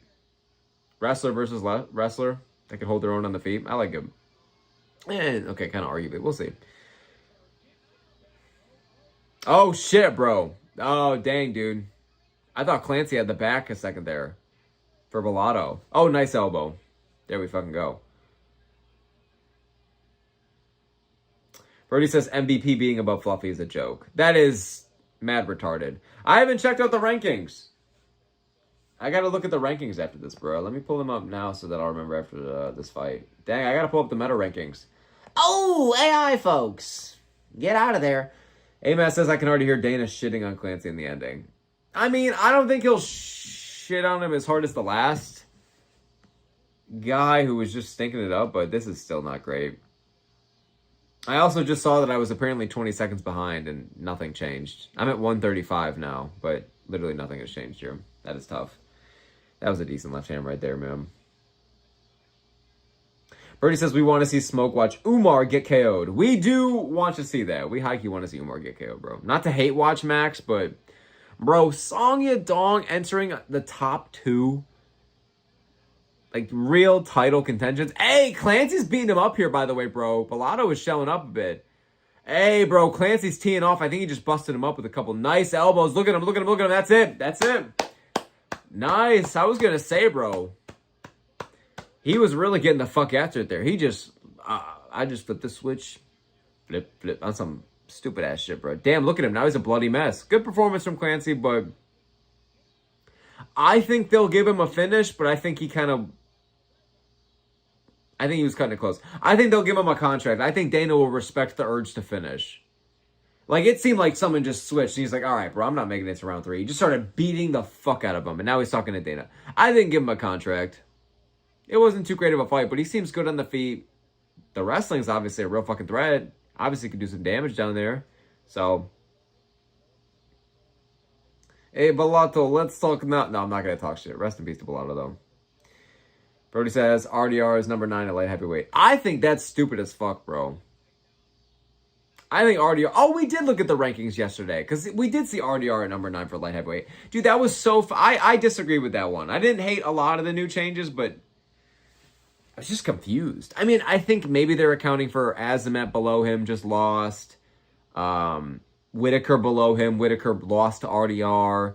Reyes is above him, but Reyes has been getting light heavyweight wins, is technically coming off a win, if we want to call it that. But Brody says beating Delidze gets him 9. I would have it like Whitaker 13 and RDR 12. Because he did just beat Whitaker, so I don't think Whitaker should be ranked above him. But Whitaker got the better win, bro. Krylov is a better win. Krylov's a legit win, bro. You know what I'm saying?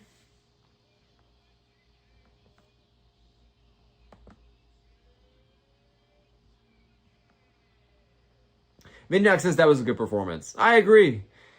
That guy's got a really good kicking game. Really quick jab. And on the ground, bro, yeah, he locked the fuck in. He knew when to tap in and try to get that finish, so let's go. Brody says not the same weight class, though. No, I know, but, like, they did just fight. Like, if Jean Silva and Allen moved up to lightweight, I would assume that Silva would be above Allen, unless Allen got a bunch of wins or some shit, but... Yo, by the way, I am standing business, Chad, that Arnold Allen is going to beat Aaron Pico. I got a fucking feeling. I'm going to tell y'all, Chad. I think Arnold Allen, bro, is going to box the brakes off him. I'm going to be fucking real. I feel like Aaron Pico, bro, he's live. He's probably going to be a favorite, which... one of my 4 confident bets all year. I wish I bet this year on those 4. No, bro. Allen is an underdog. He's going to be my 5. That's ridiculous. That would be fucking ridiculous if they made Aaron Pico a fucking, if they made Aaron Pico the favorite. You are literally giving me money. You know? I don't even be talking like that a lot, but come on now, bro. Dude, Arnold Allen, bro, is experienced as fuck. And if yes, Patricio Pitbull is durable, you know? Pitbull is durable, but Pico 30-27 to me, beat the fuck out of him, but dude, Allen would do awful things to Pitbull as well. Okay, like how would Melky Costa versus Pico go? Sure, Pico could win, but would he 50-45 him? Would he knock him down and out wrestle him and keep it up for 5 rounds? Would he be able to do that? I don't know. And when I look at Allen's losses, they're against the very elite, and he barely lost decisions. And when I look at Pico's losses, he gets fucking slumped out. So, dude, Pico's good, bro, but it doesn't feel like the UFC's doing him a favor. If the UFC was doing him a favor, you would have given him Pat Sabatini. I think that would be a stand-up fight, and I think Pico would slam him out, and Pico would move up the rankings. So people being like, oh man, he's getting this fight, the UFC loves him. I think it's more of like, Haros says, imagine Pico opening up as the favorite. What I'm going to do immediately then, bro, somebody call 911, bet the house on Allen. No, for real, bro, like I am immediately betting on Allen, and if he grows as a favorite, I'm just going to cash out and make a bigger bet as a bigger underdog. Fuck it, bro. If he is anything over a plus 185, you have to be tickling my fucking balls. You might as well put whipped cream on that shit, on some non-gay shit. Nah, all gay shit. I don't give a fuck. You are giving me a good time, bro. If you're making Arnold Allen almost a plus 200, you got to be fucking with me, dog. That is handing me money, sir. I didn't know somebody was handing me a $100 tip at the casino today. You got to be fucking with me. So, this is early assumptions, but knowing the odds makers, bro, don't you just fucking... Brody says smoke wishes he didn't just say that. You know me well, Brody. You've been watching a couple years and I could tell because I really fucking do. I really do regret that. Why? But seriously, bro, like... I really feel it, bro. I really feel like Arnold Allen should get this one done. I'm standing on it, bro. I don't feel like Aaron Pico would lose a split decision to Movsar Evloev. Brody says Arnold Allen equals Song Yadong. Exactly, and I would pick Song Yadong to beat like a Peyton Talbot, even though Peyton Talbot's a great prospect on the rise. Maybe Peyton would beat Song, actually, but you know what I mean. Nah, that's a totally different fight. Never mind. Brody says Carly Judice at number 15. Let's fucking go. Let's fucking go. Let's go. We are invested in WMMA. Let's go, bro. Let's go, Carly Judice. All right, let me pull up these meta rankings, bro. My brothers in arms. My brothers. On some JJK shit. What's your type of woman, fellas? Okay. Bantamweight, Charles Jourdain moved up a spot. Based. So now he is officially the best Canadian for bantamweight because Eamon Zahabi got fucked and is at 13. Fair enough. I actually don't really disagree with the bantamweight rankings. Besides, I would put Basharat way lower, and I would put McGee way lower. Other than that, and I would put Figueiredo a bit lower. Other than that, I would put Peyton Talbot in instead of Montel Jackson. I low-key think that's fair. Okay, featherweight. Jamal Emmers is ranked. It's fucking true. Wow. I mean, he is on a decent streak, and that was a big win, but I didn't expect. See, this is how it works now, chat. You don't have to beat some. This is how it works. We all just have to get used to this. You do not have to beat somebody ranked to get ranked. I feel like I have to say it 18 times. This is just how it is. We have been used to the rankings for like a decade now. You no longer have to beat someone ranked. It's not the worst concept in the fucking world. I just feel like... Because you can kind of get away with that shit at 13 through 15, right? And sometimes it's justified. I just am a little bit surprised, man. But I guess this is what we're doing now. Other than that, I think the only crime is that Allen is above Silva, even though they just fought. And Sabatini is ranked number 7. So featherweight's kind of retarded. Featherweight has some kind of bad rankings. The top 5's accurate. No, it's not, because Arnold Allen is above Silva. The top 4 is accurate. That's kind of fucking him. Jose Delgado at 15 is based. Lightweight, no changes. Grant Dawson, yeah, Grant Dawson in the rankings. Gregory Rodriguez is number 7. Yeah, let's do DDP versus RoboCop. UFC, no one will ever hear this. Can I just manifest? Can you guys make that like a Milwaukee main event? Can I clip this? Can you guys make it like a Milwaukee main event? Can you guys make it like anything in the Midwest? That would be a fucking delight, bro. I would love to see that shit. I'm manifesting that because, Chad, I don't know why. I always thought... I've said this before. I don't know how to explain this. Maybe this is supernatural shit here, but... Hey, yo, for real, turn on the flashlight and turn off your lights. We're telling ghost stories here, but, never mind. I forgot the point. I was building up too much. Oh, never mind. I always just had this weird feeling that Corey Sandhagen would be, the first main event I ever got to see. I don't know why. I always thought Corey Sandhagen... I guess it was just, one of my favorite fighters for the past few years. One of my favorite bantamweights, especially. But, I just always had this weird fucking feeling. It was like a sense of deja vu. I'd be like, yeah, I think I'm going to, see... I just feel like I'm going to see Corey one day. First fight night they announced that I'm able to really go to and get hyped for, and I wanted to go to, it's a Corey Sandhagen main event. I'm like, felt weird, bro. It felt weird. So Fluffy is at number 9 now. Izzy's at number 10. Why is Michael Venom Page at number 8, though, bruh? Okay, him being ranked, I don't even care, but ugh. It's crazy that him and Ruzaboyev is number 8 through 15. That's the co-main, but it's crazy because the media rankings have these guys either not ranked or ranked low as fuck.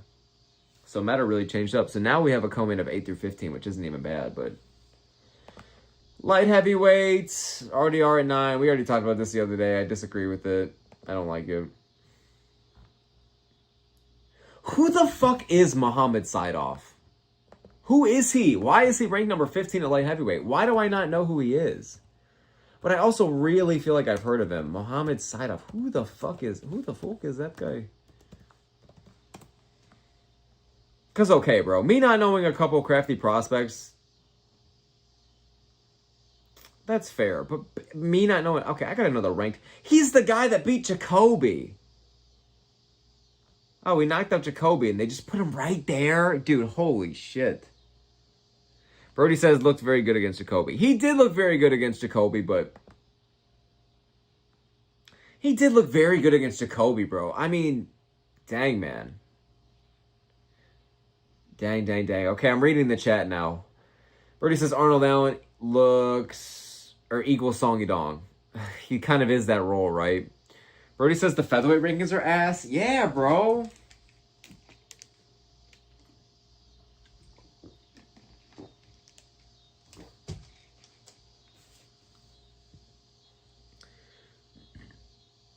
Brody says McGee is not a top 15 level at all. His last fight was awful. His last fight was like, bro, it was like surprisingly a stinker because it wasn't that good of a fight for a Marcus McGee barn burner standards or finish stand, whatever. And it was against John fucking Yanis. He got ranked now in the top 10 off of taking the year off and fighting John Yanis. So I like Marcus McGee, but what the actual fuck, bro? How do you get ranked top 10 off of that? I get he was on a decent streak before that, but then he just lost to Jan. I get the only loss is Jan. But even if you look at all those guys on the streak, dude, like they really rank just winning and activity and finishing. It does not matter who. Like they don't give a fuck. That's why some of these fights where we just witness the outcome, AI kind of pretends it never happened because maybe the loser got a win in the meantime. So now they're ranked above. It's kind of crazy, bro. Haro says it's a bad concept. I don't like it, bro. I feel like there had to have been a better way than this. Why couldn't there have been some mix of like fan votes, AI, and the media? Like each one represents something different and then it all comes together and then it makes the fans feel more involved. You vote on the rankings. How impressed were you by their performance? If you really liked it, then go ahead. You got to make sure to tune in the ranking. It makes people feel more involved. And also, like, I don't know. And, like, it doesn't have to be all that. Like, you could mix it, though. But, like, why just having AI? And now it's like, oh, Kevin Borjas, welcome to the top 10. Hello. It's like, brother, what the fuck? Brody says, now we can get any fights to happen. Exactly. Brody says, in 2027, we can get Jamal fucking Emmers versus Steve Garcia. I mean, facts. Brody says, Smoke, we about to get the most random ring fights ever. I know, bro. It's about to be a load of, pardon my language, hooligan shenanigans. I don't even know. Diddy wonkins. I don't even know. I'm making up words. Brody says, Loki, Izzy shouldn't be in the top 15, which is sad. I would have him at like 13, which is even sadder than being unranked, because it's like, oh my god, what the fuck happened here? It is sad. Brody says, casual. True. Haro says, looked very good against Jacoby. Looked ranked material. I mean, he looked great against Jacoby, but like, I just didn't know we were ranking motherfuckers off the debut like that. I guess that's fair, but I guess, I mean, there you go, man. I mean, I should. He did look ranked material, but I just, all right, here we go. This is how we're doing it now. Brody says, how could Fareed be number 9 when he barely survived versus a kid? I mean, I don't think Basharat should be number 9, but again, they're just rating wins now. You know, you just got to get these wins. I feel like every Basharat win feels the fucking same. But, like, no matter the level of comp, it's just some 29-28, but Brody says, love how nobody wants to see Chiwewe fight now. Dude, like, it's a cool concept having somebody fight so young, but like it's just his style isn't really that entertaining, man. You know, that Noche fight sucked, and the Rob Font fight sucked, and gets a finish once in a while, and it's cool that he's like so young. But I don't know, bro. I don't really rock with Raul Rosas Jr. because I don't dislike him because I feel like bad, bro. He's just a kid. I mean, he's not just a kid. He's as old as all of us. And he's a grown-ass fucking man. He's fighting grown men. And he's getting his way. So I can't treat him like a fucking child. But, like, he just is like, I'm just not a fan of his, bro. Like, I feel like it's like, oh, you know, happy to be here. And it's like, then he, you know, and then he just puts on these shit fights. And it's like, all right, if he was 28, I would, like, feel like he's like a Mexican Pat Sabatini. You know what I'm saying? But I don't know. And then I know the UFC's pushing him for superstar status, but some of these, it feels like how WWE used to push like Roman Reigns. Couldn't really talk, couldn't really wrestle, but the brass liked him because he was related to The Rock. Rosas Jr. came in super young. He's going to always be a talking point now. And he gets wins too, especially. He's not some jobber that they're going to cut.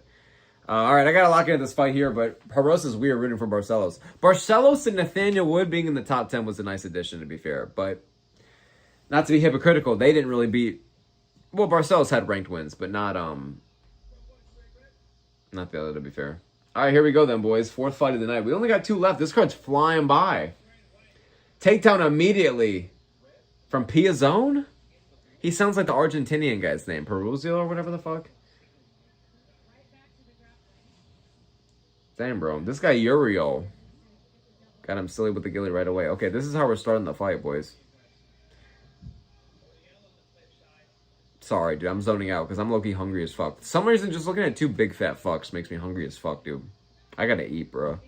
Oh, damn. This is kind of in tight, bro. Oh, no. He didn't tab, but... Oh, never mind. He's trying to go for that leg trip. Hiros's Uriel manifested a win, he said. I manifested this. Yo, he's got a spirit bomb in his head. Yo, this is kind of in tight. This is tight. Woo! That's it. Holy shit. Look at him stargazing. Wow. Red shorts. Shoots the goddamn takedown. Blue shorts. Catches him in the gilly. Kind of wasn't in, but it's also locked in. And then he just yanks it back. That was tight. Oh, my goodness. Good finish. His name's Uriel. Shit, are you for real, my boy? That was a great win. Holy fuck. Good shit. No? Bad chat? That was lame. I'm sorry. Brody says that Paulo's going to chin Jiri. I don't think they're going to fight, bro. I would love to see an announcement, though. But that was a great win from this guy, bro. He's getting emotional, yapping in Portuguese right now with the camera. Respect. Sign it. Give him a contract. Give all these guys contracts so far. There's been no real stinker, bro.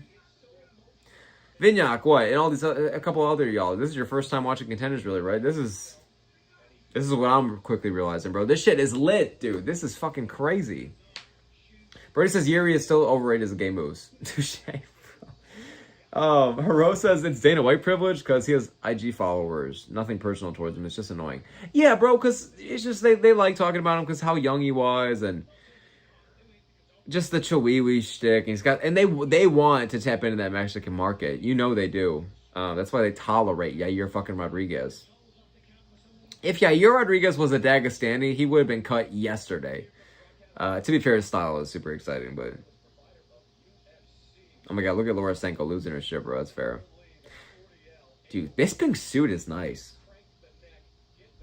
Why are these guys both built like Mario Pinto clones in the lab? You know what I'm saying, bro? Brody says that Ethan Ewing would shin Raul. Absolutely. I think Alexandre Taporia as well. I think Peyton Talbot as well. Oh, dude, I think a lot of unranked bantamweights could do bad things to Raul, to be honest. Brody says Raul's chin's insane. It is insane. He's got that Mexican heart, bro. That Mexican spirit that us fans really appreciate, but I just don't know. I just don't know, man. I don't know if Raul is going to be that champ. I know the UFC wants him to be, but still. Brody says if we're going to base on wins, how is Chris Padilla not fucking ranked? He's 5-0-1 in the UFC. Yeah, right? And he's won 8 out of his last 9 MMA fights. Yes, bro. And he's doing it entertaining. Active finishes. How is Marcus McGee fucking ranked top 10? And Chris Padilla is, like, not. I don't hate the idea of, like, Grant Dawson being ranked in this place, but wasn't there somebody else at lightweight where I'm like, how are you ranked? Okay, like Tafik Musayev. He's good, I get it, but like I low-key understand putting Padilla in there instead. I don't know. It gets so tricky 13 through 15, bro, because there's so many guys. Amas says W. Hokit, his resume is aging better. Really? Hokit fought the winner? This was heavyweight? No wonder they fucking look like Mario Pinto, bro. Or maybe it was light heavyweight. I don't know, to be honest. W, though. W. We are seeing less fat fucks, man, in the UFC. Let's fucking go, guys. W. Brody says smoke ain't get my joke. Oh, Raul's chin is insane? What, because he's built like a freakazoid? Is that what you mean? He's built like a goblin? Then yeah, bro. It's that iron chin, bro. People try to beat the fuck out of him and then their fists break just because of the sheer ugliness. Dude, I used to not talk shit about Raul when he was young because I'm like, bro, like, I'm not talking shit about some 18-year-old. He's already probably going through enough shit. He's a grown-ass man now, bro. Fuck, dude, Raul is just, bro, I'm not a big fan of Raul, bro. I don't dislike him, though. I don't dislike him. He's not some terrorist of the sport, but I just wish, if we were going to give some other, like, super hyped up young prospect all this hype, I wish it was other fighters instead with different styles. I don't know. So, Amas, Josh Hokit fought the winner of this fight for real.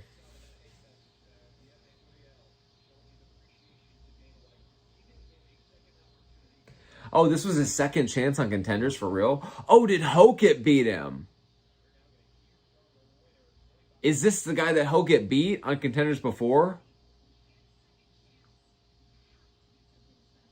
Hirosa's one-sided matchmaking this episode. There was one, like, I think the first fight, there were close odds, and the rest are kind of squash matches when you look at the batting odds, yeah. Brody says Padilla came in the UFC at like 13-6, and now it's 18-6. That's insane. Yeah, man. He had an ugly record, and he's really making do, bro. Shout out Chris Taco Padilla, bro. Let's get this guy in the fucking rankings. Like, for real. Hackbarad is a good win, bro. That elevated Killing Salka to like, okay, we're going to give you like Benil and Gamera and all this shit now. So.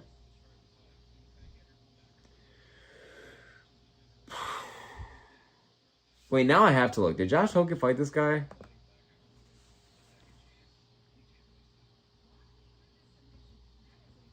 You know what I found out, guys? You know this translator right here? This white as fuck guy right here? I found out he's Brazilian. This goated translator. I had no idea he was Brazilian this whole time. I thought he was an American or some shit, or Canadian or whatever the fuck. Maybe I was being bogus. I was judging. Or not judging. I was assuming. He's Brazilian. Wow. I just had no idea. But I found that out the other day and it shocked me. Okay, let me look up Josh Hokett's record. Damn, that Gilly was in tight, bro.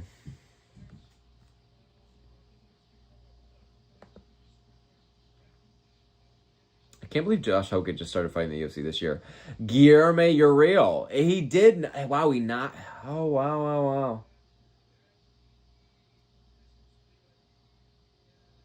Dude, Josh is crazy. KO. The fight of all time. KO.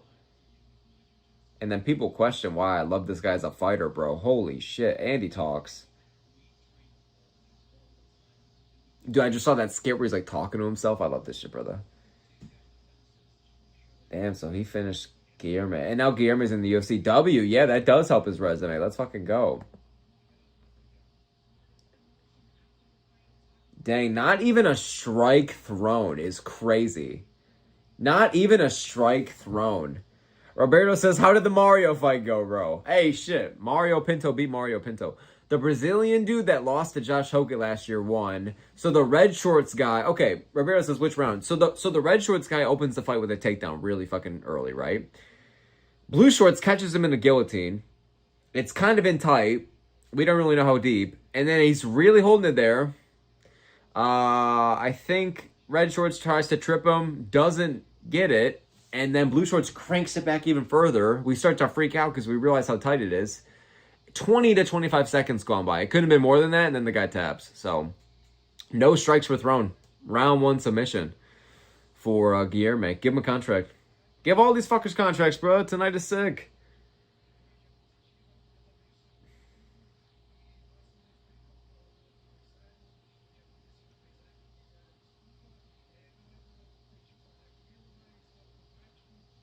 Versus the standing arm triangle was savage and just ending the round with Hazmat snoring. Yes, bro, Padilla was fucking...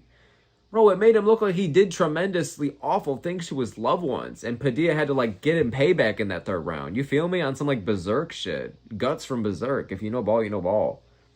Like, come on now.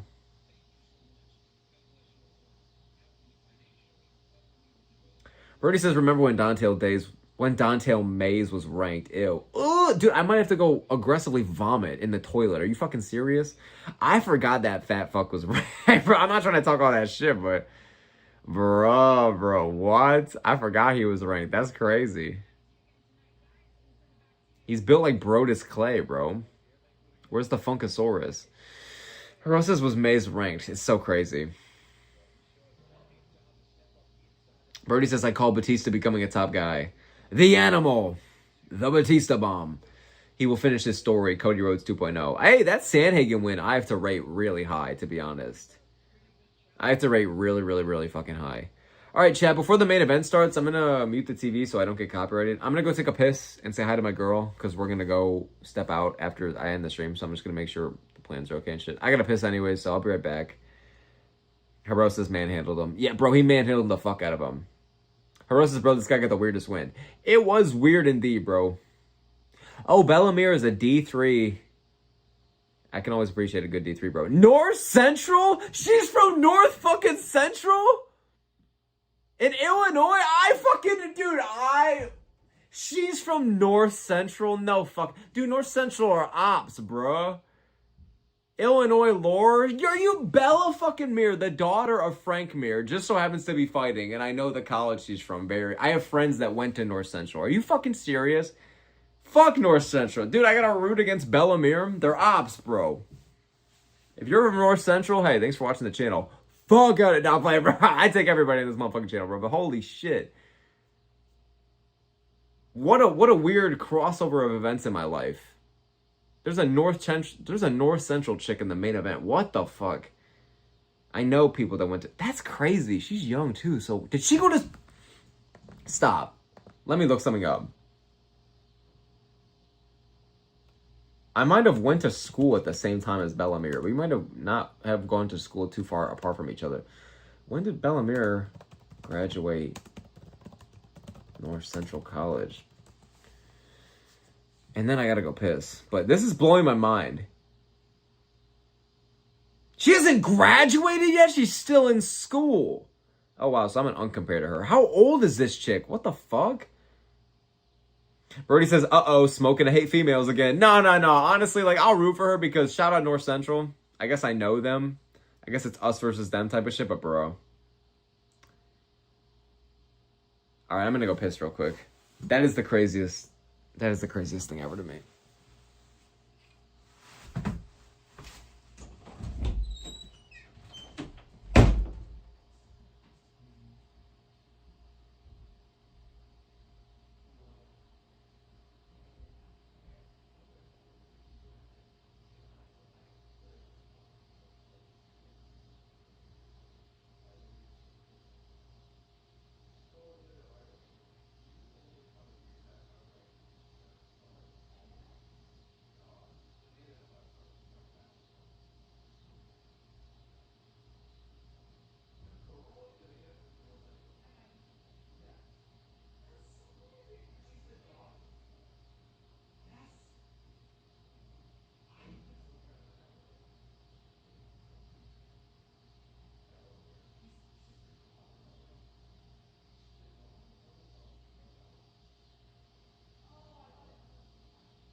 As soon as I'm done with the stream, I'll be done in like maybe like 30, 60. Yeah.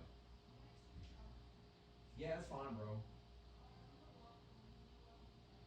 That's cool, bro.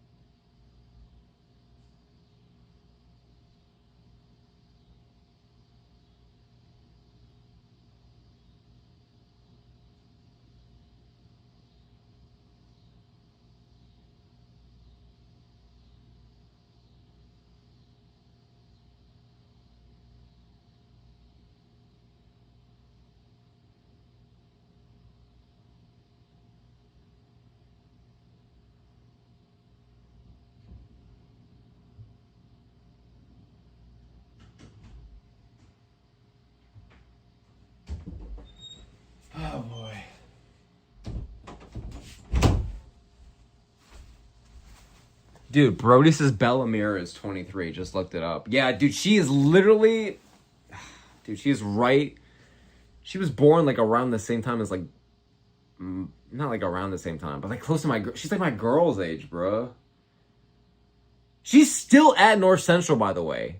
Right? Or did I look that up with y'all? Y'all, I probably looked it up with y'all. That's fucking crazy. Hero says this episode was pretty mid, in my opinion. I thought it's been pretty good, bro. I thought it's been pretty good. To be honest. Hey, Amas says she want you. She does look very, like, mannish, bro. But it's cool, though. It's chill. Birdie says smoke is Evloev. Wow, JK. Okay, first of all, not even fucking close, bro. But don't even get me started on that shit, bro. Crypto's game and forget, brother. I can't believe we have a 4-0 versus 3-1 main event right now. But you know what, dude? Bellamere, North Central, and Frank Mir's daughter. Just wild, bro. All right, fuck it. I'm down, though, boys. I'm down. How have you guys been doing with picks and bets, bro? Any underdogs tonight? No, Humphrey won. He was a big favorite. Petruzla fucking lost, bro.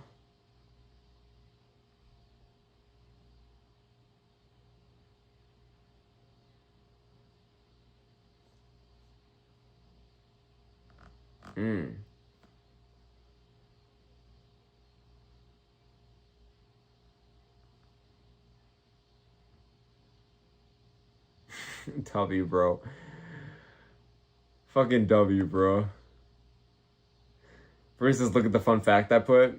What'd you put, bro? What'd you put, bro? Brody says Don Gay MMA, bro. Let's fucking go, baby. Let's go. I don't know why I just got hyped over that, bro. Sorry, I'm kind of tuning out. Dude, Bellamere main event time. Let's fucking go. Dude, these fellas are... This one chick seems like she's just, like, having a good time. Oh, yeah, that she's 1 day older than you. Yeah, that's crazy, bro. Oh, I didn't know that was, like, the literal fun fact. Yeah, bro. That is actually insane. Oh, so you're a July 03 baby. Okay. I see now. Fair enough, bro. Dude, this chick... I wish I could be this relaxed in general. Did you see her during the face-off, too? She was, like, so chill. Why do I feel like why is she about to get some crazy-ass KO? Well, I think she's had all decisions in her career. She just looks so chill. Hero says she's getting 10K, so she's happy. I mean, can't fucking blame her, I guess. Touche. Hero says it's payday, folks. I hope y'all are making money, boys. I hope y'all are making money in the chat. But, dude, she's just, like, the embodiment of... Like, she's just so chill. Dude. Brody says she can join me in bed. I'll shut up. Yeah, shut up. What the fuck, bro? I mean, whatever. It's so weird, though. She looks like a child. How old is this chick? She's like a grown-ass woman that fights for a living. But, like, she looks like Jessie from Toy Story, bro. You feel me, dude? Oh, dude, look at her. She's dancing and shit, bro. This is so crazy. I feel like this is like when the Muppets took over Raw. Oh my gosh, she has a lip tat. That's actually fucking hardcore. Oh my god, look at her family rooting in Texas. That's actually fucking badass. Let's go. Oh damn, I kind of hope she does well now, dude. Going against the daughter of Frank Mir, bro. Going against testosterone embodified. Brady says, I just told you, shaking my head, dumbass. My bad. My bad, bro. To be fair, yeah, facts. My bad. Hero says, would you fight on Contender Series next year for 10K? God, so basically, would I receive 10K to be schlumped and knocked out on live television, or just choked out in general? I mean, yeah, I could really use that 10K, bro. I mean, what is that? So I wouldn't have to work for like. 2 months? I'd still have to work? No, I don't even know if that's worth it, bro. I don't know if I'm trying to go through all that. Maybe like 100K. I don't know. I'm down bad for money, though. I'll low-key do anything for money. Okay, never mind. Yeah, we'll hop on Contenders next year for 10K. Carosa's family happy and chilling. Yeah, bro. They're just having a good time right now. And look at this. She's locked in. Is that Frank Mir? It is. Wow, wow, wow. He looks like a NASCAR driver. He looks like he would sell cigarettes to minors. Why does Frank Mir look like that, bro? Brody says they can give Smoker a jobber for 10K. No, for real. Give me the primetime players or some shit. Hero says I'd be down. Yeah, bro. I mean, honestly, you know what? 10K. Fuck it, bro. Brody says I'll do anything for money. What do you mean by that? All right, on some non-gay shit. Anything else, and then I would do anything for 10K. It's not like, I feel like when I was younger, I thought that was like revolutionary money, but in the grand scheme, it's like, it would help a lot, but I would just have to keep working. I can't like quit my job or some shit just because like 10K, you know? I used to think that though. I remember watching like Danny Duncan in high school and shit. And I'm like, wow, oh my God, if somebody gets $1,000, they can quit their job. No, you big nose white fuck, dude. You know what I'm saying, bro? Me. But Smoke says, or Haro says Smoke versus Chris Moutinho. Ooh, Loki, he would light me up, but valid. I would do it. If that was my opponent, okay, fair. Oh, Haro says for only 5K, though. See, but I just don't know, man. That's just like a month or two of work. That's just like, just to get slimed out by Chris Moutinho. My ancestors are going to, like, disown me in their grave. For the Pichu child, like, they're gonna hit me with that bullshit, bro. I'm not trying to have that spooky dookie bullshit. She's 32 years old. The girl that we were like, okay, Jessie from Toy Story, and then Bellamere is 23. She literally is still at North Central. She looks like a tough cookie, I gotta be real. Brody says I'll wash by Tism for you. Brody, you can never wash away your Tism, bro. And neither can I. We are born with this, my friend. All right, here we go, dude. Why does Bellamere look like the fish guarding Salty Spittoon? And APODACA looks like she could be my therapist, but yet we're scrapping out here for contenders. And the 23-year-old is the one that looks scarier. This is crazy. Okay, they're kind of scrapping right away, though, so let's go. Ooh, they're kind of scrapping right away. But let's see. Why do I feel like Mir is going to lose as a minus 6,000? Ooh, nice left hand from Avocado? Harosa's real soccer mom fight over here. They low-key do look like soccer moms. I'm not even trying to disrespect. That is a crazy word. Brody says I would fight Dumas for money. He fucking sucks. Dude, Dumas would slime you out, bro. Dumas would fuck you up. He would fuck me up, too. Don't worry about it. But I'm like, dude, at the UFC level, he basically is self-sacrificing his soul. But against mortal men like you and I, dude, we would low-key get 30-27 by Cedricus Dumas. I don't know about finish, though. We'll see. We'll see. I can't remember a Cedricus Dumas finish, bro. I'd have to go into the dreamscape. Some Shark Boy and Lava Girl shit, bro. I miss when movies were in 3D. Oh, they still are. Never mind. Fuck me, dude. Hey, Mir trying to get this takedown. This is literally the most elite tough cookie versus tough cookie matchup I've ever seen, bro. I love this shit. Hero says, bro, the fuck, Hero says, bro, the fuck is this a minute? Or like, bro, how the fuck is this a main event? Dude, I know, bro. Because of the name value, bro. Because of literally the name value. This should be, whoever said this should be the main card opener earlier, that was right. It's like, oh, Frank Mir's daughter's in the card, but like, this is the fight you're going to get, yeah. Nice knee to the body. I feel like we're about to get a decision, bro. Okay, strap in, boys. We might as well. All right. Let's go, North Central. Nah, low-key, fuck you guys, dude. You guys are such a stupid-ass school, bro. You guys are losers. Dude, I'm sorry, man. No, if you guys knew lore, bro, North Central are such privileged fucks, dude. If you ever had to compete against them for any sports team, bro, they're fucking dorks, bro. Fuck them, bro. Oh my god, dude. Oh, look at these tough cookies, bro. Ooh, this is a tough cookie-ass performance, bro. Look at this shit. Hey, she taking it down, bro. Drag her ass down, bro. Brody says, I'm not 5 foot dumbass like you, bro. What does that even mean, bro? Brody says, Dumas ain't doing shit to me, I promise you. Bro, he's definitely putting up a scrap, but honestly, Brody, I could see you beating Cedricus Dumas on some real shit, but I need to know, like, your stats. I need to know the build. I need to know the stats. I need to know what we're dealing with. If you're gonna beat a god tier talent like Dumas, we gotta know what's good. Harosa's brought a soccer mom to get sacrificed, but she's not even getting sacrificed. No, honestly, dude, I knew this was about to be a close fight as soon as I saw that Mir was a minus 6,000. What evidence have we seen or heard of that inclined us to believe that Mir was going to be a lock? Actually, never mind. Someone said in the chat earlier Mir's a lock. Why did y'all think this chick was a lock? Are there any real locks in WMMA? There's not even any locks in MMA, let alone fucking... This is tomfoolery, bro. This is fucking... Look at this, bro. This is a shenanigans type of fight.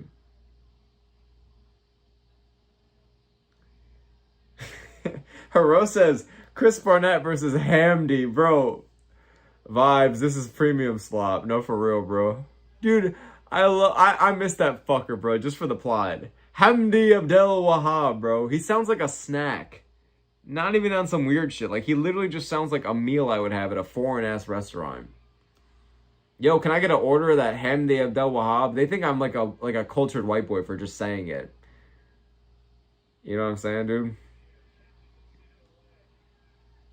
Oh! No, I'm kidding. I'm sorry. No, literally nothing happened. I'm sorry. For my audio listeners, I'm so sorry. Icky Zay says this fight is buns. No, yeah, it's fucking awful, bro. I'm not gonna lie. It is not good. Oh, look at that takedown. I mean, to be fair, hey, rear naked. Yeah, no, not at all. Yep. She's big sistering her, bro. She's big sissing her. Is that what we got to say? She's big sissing the auntie, bro. Iggy says I clicked off the fight and then thought something happened. No, bro, nothing happened, bro. Nothing is happening right now. Amas says I really thought she was going to Chimaev her. Literally, dude... No, dude. Neither of these chicks is going to Chimaev each other in any day of the week, bro. They're not going to... This is not going to be in a finish. Literally, the blue shorts chick, no disrespect. She looks like she's having a good time. All due respect. Probably has a great family. Hope she's well. She literally has never had a finish in her entire career. Why would she be able... Why is she going to finish Bella fucking Mir? And Bella has, like, one. So we kind of are in store... Wait, this isn't 5 rounds, is it, guys? I might end the stream fucking earlier. You know what I'm saying, bro? You gotta be fucking with me, bro. This ain't 5 rounds, is it shit? No, I think it's just 3. I think it's just 3. Thank God, bro. Good lord, dude. No disrespect to these ladies, bro, but holy actual fuck. If this was 25 minutes, I would jump out the window. Brody says you can't compliment Dumas with a straight face. It's hard to be honest with you, bro. Brody says, to be fair, Bella's only 23. I know, bro. That's why I'm not trying to be a hater, bro. I feel bad. She's only 23. She's already scrapping. She's Frank Mir's daughter. She's Frank Mir's daughter, too. That's an immense amount of pressure. She's still in college. But, yeah, I don't know, bro. This should not have been a main event in retrospect. What are we doing here? Hirosa's main event, folks. Brody says, handy sounds like a new term for hand job. That's because it was Hamdi, you weird fuck. No, but I'm kidding. It was Hamdi. Like a hamburger. He's literally built like a hamburger helper and modified as a human being. I feel like if I, like... Dude, that's how, like, Scooby and the gang would know he's nearby. They would go, like... Right? And then they would just smell the hamburger helper. Hamdi's on the lookout, guys. He must be around here somewhere. Oh, my lord, bro. Amas says Dumas over Mir.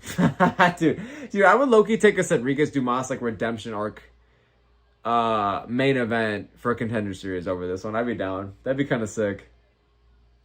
Like when when Finn Balor or some of those guys have to go back to NXT. Iggy says I would put the house on Anshul versus KZ. Casey said he'd knock out Anshul Jubilee. I don't know who'd win that one, to be honest with you. I don't know, but doesn't KZ train? He's got a crafty one too. I think I've seen him on the bag. I don't know, bro. He's a big guy. He could just smudge wrestle him too if he really wanted to. Jubilee can't do shit. All right, you know what? I think I would pick KZ 29-28. He's probably gonna get like offended. He'd probably be like, oh, what do you mean 29-28? KZ, I'm picking you to beat this fucking MMA fighter, bro, all right? I've never seen you throw a punch in my life. I'm sorry, bro, I don't know if you're gonna beat Jubilee. Jubilee, bro, he's crafty, bro. Nah, you know what? I think KZ would just hit too fucking hard. Because Anshul's not gonna... They would just strike, right? Probably. Okay, KZ would low-key knock him out. I would pick KZ, Max Holloway versus Justin Gaethje style KO. KZ points at the ground, titties jiggling, and then he just knocks the fuck out of Jubilee. Joe Rogan stands up out of his seat. I don't even do that either, man. That was a first for me, too. Like, holy fuck. Dude, KZ knocks him out, bro. Oh my god. Brody says Jubilee is Indian. He ain't winning smoke. To be fair, it's so sad. I never even said once Jubilee would win. I said KZ decision. I thought that was a crime. We're going to go KZ round 3 KO. Hero says Mir is a decorated wrestler with a purple belt in jiu-jitsu. Not on display right here, at least. It's really not, bro. She's a national champ for D3. Like you said, purple belt in BJJ. Yeah, I'm surprised, bro. Brody says Ty versus Hamdi and Bare Knuckle in 2027. I would rather watch an eating competition between them, bro. Let's give them 50 hot dogs and see what happens versus Bare Knuckle, bro. I can't handle that level of jiggle, bro. I feel like I'd watch them Brazzers. Brody says, notice the joke. Oh, at BK. Have it your way. Oh, you said KFC. Oh, my heart was in the right place. Basically food. Okay, I like that. BKFC. Okay, that's a good one, Brody. I'm not going to lie. I get it now. W. Brody. Icky says KZ would get slapped. Damn. Get fucked, KZ. Brody says useless would lose via low fight IQ. Oh, useless? If useless was good. Okay, Loki, but useless is way smaller than KZ, so I actually feel like Jubilee could be useless. He would 1,000,000% get offended at that, bro. I like how people get offended when I'm like, yeah, I think this like 9-1 MMA fighter would beat you. But he's like Indian, so they're, so they're like, oh, what, bro? You really think I would lose to Jubilee? I'm like, what? I don't know how big Useless is, but he seems like a lightweight. You know, I don't know. That's not a bad thing. I'm like a welterweight at most. If I cut, I would probably be a lightweight. No, I'd have to kill myself to make 155. No, I could make 155. Look at some of these fuckers that are making 155. Hero says her striking and defense are awful. Yeah, I can tell. It is not great right now, bro. Icky Zay, thank you so very much for the donation, brother. Donating a big old doubloon. I hope your day is going extra well, man. I appreciate you, Icky Zay. Thank you for the donation. I appreciate it, man. Icky says, who's winning? Honestly, dude. I haven't been watching. Guys, round 2 is about to end, and the significant strike count is 14-13 in round 1 and 12-17 in round 2. Icky says you don't gotta glaze my donos. Nah, man, that's the type of streamer I always wanted to be, bro. I always told myself if I was lucky enough to be monetized one day and people wanted to just like give me money, hell yeah, I gotta glaze the donos, bro. It's generous as fuck. You guys are literally going out of your way to like give the channel money. Like it's so cool to me, bro. I don't like when streamers don't say anything about it. I don't like when they like ignore. I don't know. It bothers me, so I just don't want to be that kind of, I don't know. Not to be gay as fuck. Icky says you don't gotta glaze my donos, just trying to support the channel. I appreciate the support. Icky, you definitely do support the channel. It's just, you know what I mean.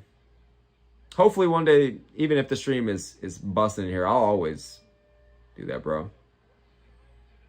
I gotta let y'all know I appreciate it, man. It's very nice, you know. Amen says Mir is not a bantamweight by any means. Dude, is this at bantamweight? Oh, she's busted up in the face too. Look at her, bro. She's getting lit up right now. Oh, yeah, man. She is getting out tough cookied. I'm not going to lie. Hero says it's 1-1. Aphrodite, or whatever that mythical god's name is, won this round. Yeah, Aphrodite. Oh, there you go. Aphrodite just won this round, bro. On some Odyssey shit. Wait, was she in the Odyssey? Bro, the only thing I know about that shit is like Percy Jackson, so I have no fucking idea. Tony M. Welcome to the chat, bro. He says, my boy. What's up, Tony M? I appreciate you for tapping in like it's the Sopranos, my guy. Thanks for being here. Appreciate you. Hope you're having a good day, bro. Truly and wholeheartedly. You feel me? Brody says nobody's getting signed to this main event. They're not. They're not. And I think that's kind of a bad twist of fate for the UFC. Because then people in the comments or some TMZ article, oh my God, you guys are sexist for signing everybody except the WMMA. They put on a scrap. These ladies are beating each other the fuck up, bro. Brody says smoke, you're fucked up. Why am I fucked up, bro? Dude, these chicks are not going to get a contract, bro. I mean, respectfully. Tony says, good to see you, bro. Hey, bro, it's good to see you as well. Well, I guess not see you, brother. It's good to hear from you as well. You know, I appreciate you being here. I don't know why I'm tongue-fucked right now. My guy, bro. So, thanks for tapping in, Tony. How are you doing with picks today, my guy? How are you just doing in general? Amen says, how ass is American wrestling? Hey, shout out Sean Brady. Paving the fucking way. Otherwise, we are doing awful right now. Hero says the odds are close to even. Mir is a plus 130.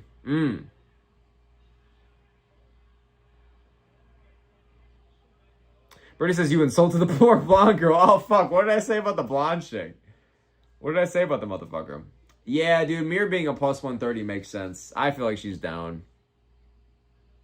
Iggy says, I sprinkled the avocado lime, and then Humphrey looks promising. Humphrey looks crazy legit. Very explosive. I love it. What a relentless finisher, bro. And that fight was fucking wild. So, this episode was going pretty good. This main event sucks ass, though, bro. I'm not gonna lie.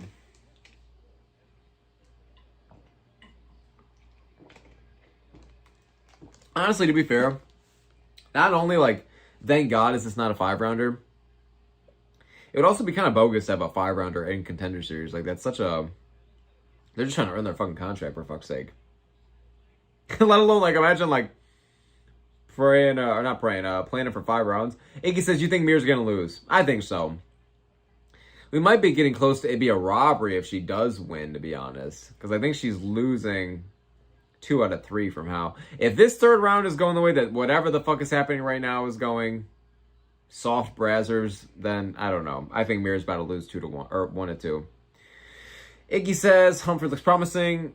I think I already addressed that one. Yeah, because he looks relentless as fuck, explosive as fuck. Tony says I'm doing good. Didn't really pick anyone, but I got Bella right here because of her name, to be honest. I got fooled by the same bullshit, bro. I saw the name value. I saw the record. Yeah. I should have went with avocado, bro. I fucked up. Hero says she's probably plus 500 now. Yeah, I could tell. Hero says she's 100% going to lose. I knew she was about to lose as soon as she was a minus 6,000, bro. Like, what was that shit, bro? Roberto asked at the top of the stream, yo, any bets for tonight? Any parlays? Dude, there just never is. And, there just never is, bro. Like, truly.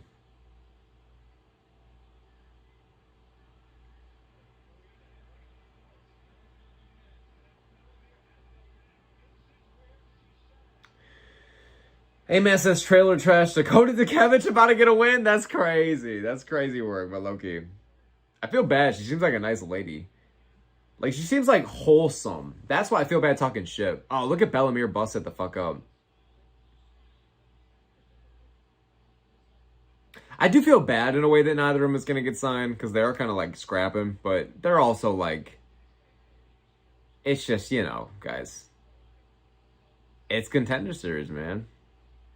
Whatever happened to the one girl that landed like that right hand bomb knockout? And Dana like was saying like you're gonna be a superstar. She was built like Kayla Harrison or whatever. Whatever happened to that chick? Did she ever end up fighting? Do you guys know what I'm talking about, or did she just disappear? Like the blonde chick or whatever. Oh shit! Is Mir about to get this contract with a minute left in the fight? That's crazy. She's trying to take the back right now. That's crazy.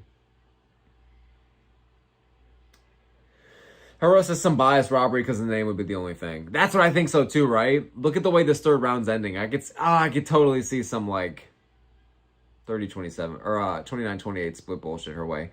Tony says, is this the main for real? Sadly, yes, bro. We have reached rock bottom. We have reached rock bottom, my guy. The sky is on the bottom and the floor is on top over here. Amos says she got slimed twice. Iggy says, I think Axel Sol is going to beat Frosiam. I love the fight. I think I might go for Ross, bro. I like a good old Frenchman versus Frenchman kind of matchup. I think they're about to scrap. Ziam's been improving so much with his grappling and entertainment levels, and Sol is a dog in there and very well-rounded. So we'll see how it goes, you know. A rock versus a hard place, so. Yeah. Brayden, what's up here, man? What's up, Brayden? Thanks for tapping in, man. Appreciate you, Brayden K. Look at commentary. Get on your feet and applaud these women. I mean, it was a decent scrap, man. I don't think it was like an awful fight. Definitely wasn't. There was too much happening for it to be just like a bad fight. I just think with the hype of it being the main event and with the hype of it being like Contender Series, I just don't think it really lived up. I think Blue Shorts won, though. I think she won on damage. I just think she won more rounds. I had it 2-1. Yeah, give me Blue Shorts. Yeah, I mean, solid fight, but I don't know.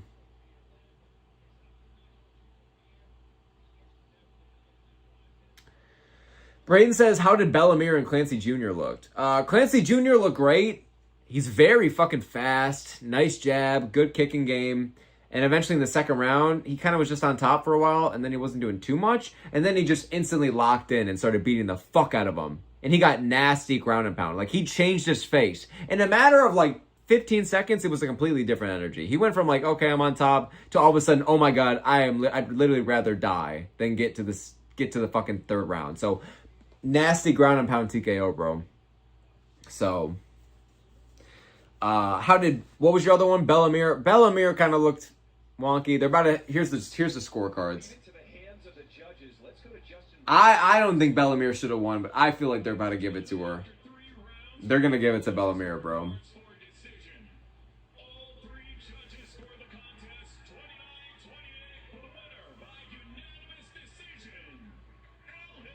Oh, okay. Yeah. Okay, good. None of the judges gave it to Bellamere. I like to see that, because I don't think she should have.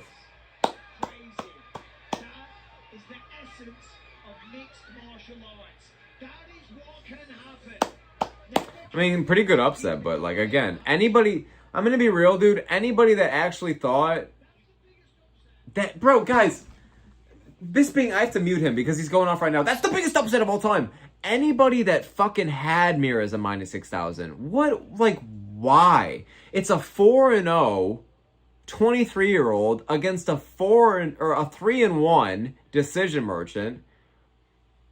What evidence did anybody have besides the last name to be like, oh my god, dude, Mir is a lock? I mean, sure, like, I was like, okay, I thought she was gonna win. But, bro, what fucking evidence? What fucking evidence? Oh my goodness. What's up, by the way, Dino Lover? He says, yo, can't stay long because I'm with my friends, but that was a wild upset. What's up, Dino Lover? I appreciate you.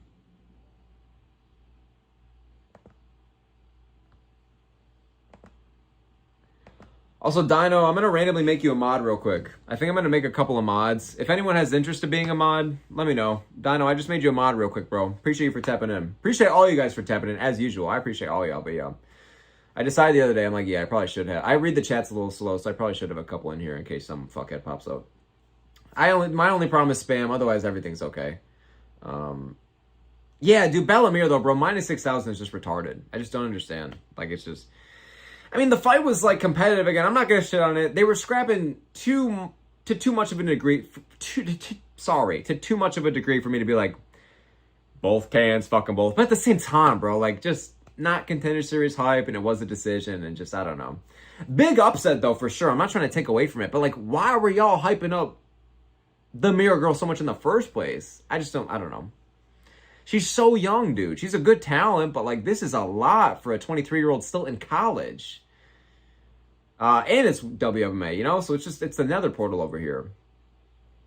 Hero says, bro, never a split. Yeah, I don't think that should have been a split, so good. Brayden says she lost. Or wait, she lost. Yeah, bro. She just lost. He says by unanimous. Yeah, bro. Her Brayden says that's fucking hilarious. Who would ever bet on this girl? I know, bro. I know. Oh my god, bro. I feel like she must have been added to some parlays tonight. But guys, why? She's a parlay killer, bro. What do you even get out of that? You feel me? Brayden says as a minus 2,000 favorite female debutant. She was minus 6,000, bro. Minus 6. You like the voice crack? Minus 6,000, dude. Ribeiro says that's freaking crazy. It is a big upset, but I just don't think it's like as shocking as like some of these other like upsets of that value. I just don't feel like this is hitting the same. I think that's more on the odds makers for being retards on this one. What the actual fuck? Hero says next week we have someone you interviewed. Thank you for asking, Hero. I appreciate you. Next week, I'm trying to get a Contender Series interview out. Otherwise, it's going to be 2 weeks. But I'm trying to get some more going. I'm interviewing Alan Holloway tomorrow. So any members of the channel, if you guys want to go over to my recent post, and you guys want to ask your questions to have it answered by Alan Holloway, I'm doing that interview tomorrow. So I have a couple interviews coming in a couple weeks, but I'm trying to get some for next week as of right now. So that's what's going on. Thank you for asking, Hero. I appreciate the support of the channel. Brayden says, if you bet Mir, you deserve to be put in an arm by Frank Mir. Honestly valid. Icky says, I just cashed a 13-1 chick. Haha. W, Icky say, bro. for always having the good bets. Dino says, people forget, man. Her dad is Frank Mir. He beat Brock Lesnar, man. I know, bro, but that's the thing. Like, that's literally why we picked her tonight. It's like, why, bro? All right, let's stick around and see who gets these contracts, though. I'm very curious. I'm very curious what happens here, bro. This was a pretty good episode. I think it was better than episode 1, but I think it was worse than episode 2. I think if the main event was some wild finish or some barn burner, I think it would have been really close. Braden says, what was the other girl's record? Okay, so Bella was 4-0, and this chick is 3-1. Yeah. So you feel me. You know what I'm saying, bro? You feel me. Damn, this chick seems so nice, though. Braden says, did Guilherme win? Yes, bro. So the guy shot a takedown on Guilherme. Guilherme got the ghillie instantly. And then it really got tight. And by 20 seconds into the fight, it was over. So Guilherme got a round 1 finish, bro. 20-second guillotine. It was crazy. No strikes were thrown. Literally none. Braden says Clancy's getting a contract. I genuinely think everyone's going to get a contract except for this chick. Amen says, how did 4 girls lose to that? But here's the thing, bro. Not only did 4 girls lose to that, Bella Mir beat 4 girls. So really 8 girls just lost to this. But I don't know, man. She seems like a good, I guess, like WMA fighter. Chat, how do I go about this, bro? I'm not trying to be rude to this chick. Harosa, she was basically a soccer mom that got brought in to be sacrificed. I mean, that's what it seemed like. But again, dude, the odds are egregious as fuck. But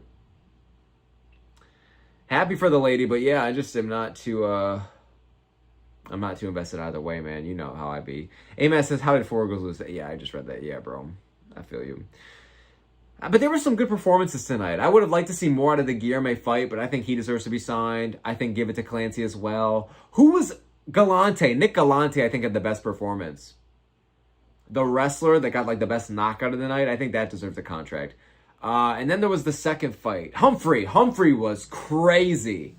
Humphrey actually probably had the best performance. Humphrey was... no, actually, maybe it was Galante. One of the first two, that was just fucking, it was just brutal both times.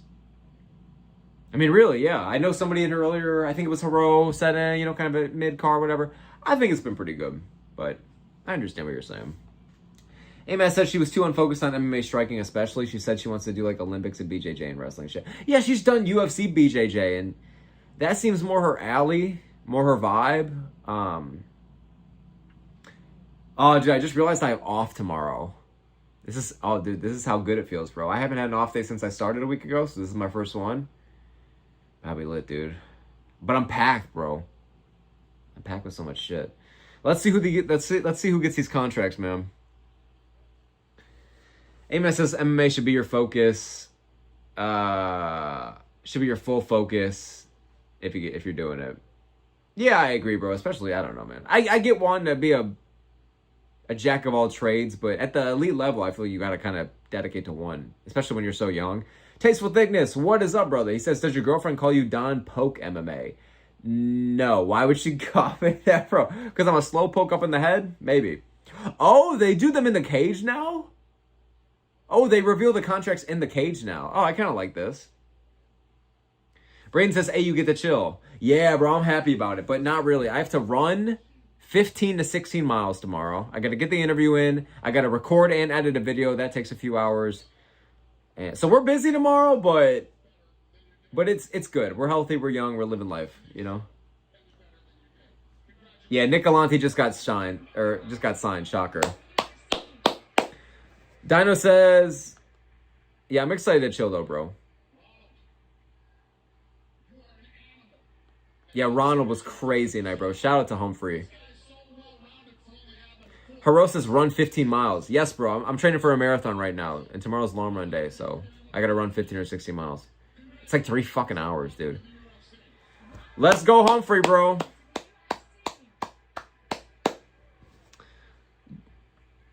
Haro says, wow. Yeah, brother. Yeah. Thank you, Haro. I appreciate you. Wow! He's only 23? Take back what I said about Bellamere then. Holy shit. Amen says Sean's also 23. Yeah, bro. Yeah. Iggy says, damn, Smoke, you got an engine. I appreciate you, bro. We got the TJ Dillashaw gas tank, brother. I appreciate you, bro. Amen says big difference from Bro and Mir. I know, right? It was a weird fight, the Guillermo one, bro. Oh, look how happy Guillermo is, bro. I like this fucking guy. He's so chill. Dino, you just asked 2 really good questions, but I want to give you the time it deserves, so I'm going to wait till after Dana's done talking, brother.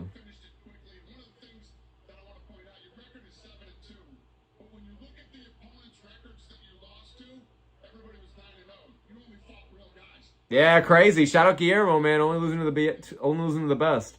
Rain says, holy smokes, fraud check. I guess so, man, but how big of a fraud was she really, you know? Like, she was just kind of whatever. What's up, by the way, Rain G? I hope you're doing well, and thank you for tapping into the stream, man. He says, big fraud check. Am I the only one that feels like this was not that... All right, fair enough, though. It was a big upset. It was a big upset. Oh, wait, hold on.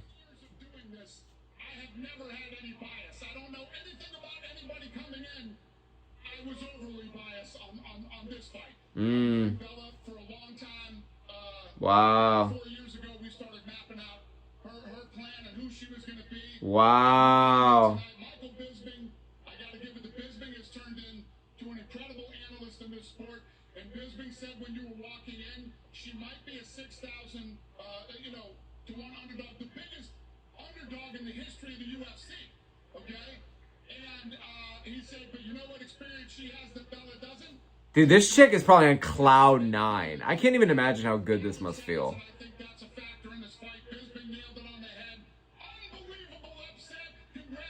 Oh, yeah, she's getting signed. Yeah, there you go. I didn't know they were planning out Bellamir's career like that. All right, I'm going to turn this off now. But yeah, all right, so everybody got signed tonight. Okay. I get it. I get it. I'm not going to be a hater. Fun episode. I get it, you know. There was one person I thought shouldn't have got signed, but I get it was a big upset, so I get it's probably fair. So, it is what it is. I had a good time with this episode. Better than week 1. I think week 2 was better, though. Week 2 was insane. This week was fun, though. Shout out to Galante. Crazy fucking win. An American wrestler who actually has knockout power. Love to see where he goes. Ronald Humphrey is a fucking demon. American Piñas now, so that's crazy. Main event was decent fight, but nothing really crazy. Lady got signed there. There was a couple. Sean Clancy Jr. That guy's sharp. That guy's well-rounded. Excited for him. And Guillermo with a very weird fight, but shout out, man. Rain says, MMA Anomaly, 3 weeks, Contenders up 14 units. Crazy dog, 7 out of 15 so far. Woo! We love the underdog season, bro. That's what I'm saying, y'all. Don't bet on Contenders. Just don't do it. It's just too much of a damn coin flip. And I care about y'all's money. Don't fucking, like, I want y'all to, like, go save up. Go take the girl to a nice dinner. Like, you feel me, bro? Don't bet on Contenders. Even if you're going to bet on, like, Shanghai this weekend, bro. Stay away from Contenders. It's evil. It's bad voodoo, bro. Iggy says Clancy doesn't look as promising as Humphrey. I agree, but I think they're both good contenders. Okay, Dino. Who are y'all picking for the main event? I'm going with Umar. As much as a lot of people are picking Song, and I think Song could capitalize on Umar's chinniness with the power of his own, and his boxing is great, and it's hard to really finish or dominate Song, and Umar is kind of putting on stinker of decisions lately. I still feel like Umar's wrestling is going to be too much. The chain wrestling's there. I think cardio is a concern. The chin is a concern, but I think Song struggles against that top 3 level time and time again. But he's still young and coming into his prime, so who the fuck knows? I am rooting all day for a Song Yadong KO, but I am sadly going with an Umar decision. And Dino says, how are you feeling about the card this weekend? I feel okay about it. I'm not going to shit on it and say it's the worst thing ever, but it's just not good. Like, I was going to give it a 5 out of 10 for Fight Night standards. I think I'm going to give it a 4 out of 10 now. It's just worse than I thought. It's just a little bit below average. It's just not great. A lot of debutants, a lot of random names, a lot of, like, it's a main event that's okay, but it doesn't really get you hyped. And how could you? It's a minus 500, you know what I mean? The only minus 500 fight I'll ever get excited for is Islam Makhachev versus Dustin fucking Poirier. But there's probably more. You know what I'm saying? Oh, Chimaev, Strickland. Never mind. There's a lot more. I'm sorry. There's a lot more. Sorry. Okay, never mind. The point is, the main card is just going to and the prelims are just going to So, we've seen a lot of good fight nights this year, so I'm not going to bitch and complain about this one. But it's just not, we call the good cards good and the bad cards bad. This is just mid as fuck. You know, it's just a little bit below average. Tune in if you're in for it, but you're not missing much if you're not, is how I feel about it. You know? At least Perth, I thought was worth waking up at 2 a.m. for. I don't know if this is the vibe. Parocchio says, I didn't arrive in time to see the shit show today. Yo, yo. What's up, Parocchio? Thanks for tapping in. Always appreciate you.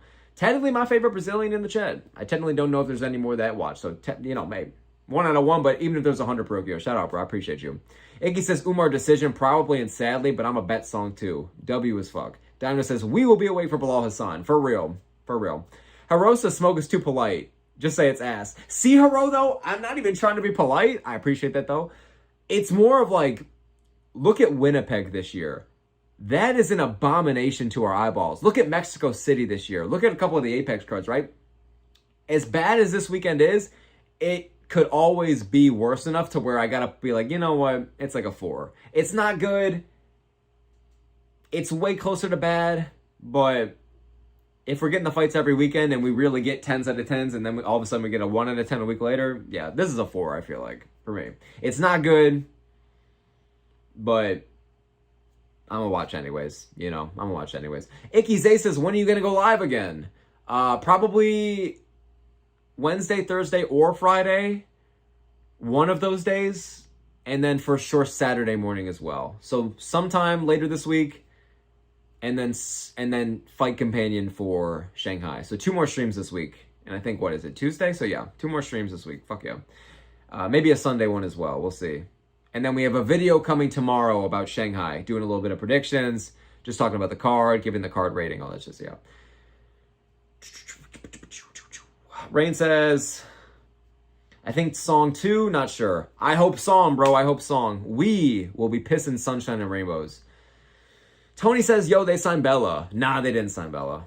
She got 29-28'd, and she was like one of the biggest favorites of all time, and she lost. And Dana's grandfather plan for her did not come out to fruition, I guess. Dino says, it's not ass, though. It's got some fights that'll be pretty good. No more than a 5 out of 10 on paper. And that's if you really like the fighters on it. I agree with you. I think the fights will be exciting, but there's so much lack of excitement for a lot of these fights. And there could potentially be a decent amount of stinkers that it's like, all right, like, I don't know. In the grand scheme of the spectrum, maybe not a rating, but like, if this side of things is, oh, you have to ditch all of your plans to watch a card. And then if this side of things is okay, you can literally do anything except watch the fights. Yeah, this card's just somewhere in the middle, maybe more towards just go the fuck out and do something. You know what I'm saying? So, yo. Brody says, I'll kiss. Yeah, boo-boo. Thank you, Brody. Braden says, China cards are always shitty. For the most part, yeah, but they always end up being fun. That's the thing, right? It's just like a fucking, it's like an Apex card with an accent. You know what I'm saying? They're like bad on paper, but then it's like knockout, submission, barn burner, whatever the fuck. You know what I'm saying? So, weak on paper, but like Macau last year and wherever they were earlier this year were pretty damn good. So. All right, last chat here. Iggy says, finish Figueiredo and Umar went to a decision with Figgy. Yeah, true, but MMA math isn't everything. And Song does say Song got taken down by Figgy. That's what I'm saying, bro. I just rate Umar's wrestling too highly. As much as I think Jan could beat him and some of these other guys, and I am not a fan of Umar at all. I'm not trying to hate watch, but holy fuck, let's go Song Yadon this weekend, you feel me? Regardless, I'm going with the Umar decision. I'm going to do quick picks real quick, and then I'm pretty much just going to end the stream. So appreciate you guys a lot for being here. There's a video coming Wednesday. Trying to get a couple interviews done over the next few days to get out here for y'all. Ray Taylor interview just dropped. We're going to do 2 more streams this week, and we will be live for UFC Shanghai. So hope you guys are enjoying the content. Appreciate y'all. Thank you for the support. You guys are the fucking goats. Shout out Dino Lover, Brody, Braden, Haro, Icky, Tony, Rain, everybody, bro. Literally everybody, bro. You feel me? What was I just about to do? Oh, yeah. Look at my picks. Hold on. Oh, boy. We're 77 hours away from Shanghai. You know what I'm saying, bro? I'm just not saying that about this card. We're going Umar decision, Kaya Sakura KO, Sumu Darji decision, Bilal Hassan KO, Andre Lima decision, Ray Saruya decision, Jack Jenkins decision, Zhao Long decision, and Cam Nelson decision. All right, so those are my picks. Hope you guys have a good one. Parokio says, keep up the good job, sir. Thank you so much, Parokio. Diamond says, I don't mind the Apex as much as I used to. The crowd makes it a lot better. Still nowhere near as special as a big crowd. Completely agreed. It's better. It's tolerable, but 10 out of 10 days, we should get out of there. Appreciate you guys a lot. Hope you guys have a good one. Brody says she was minus 6,000. So stupid. Betting odds will always be dumb. I agree with you. I think this was a very egregious case tonight. It was so stupid. It was so dumb that she was a minus 6,000.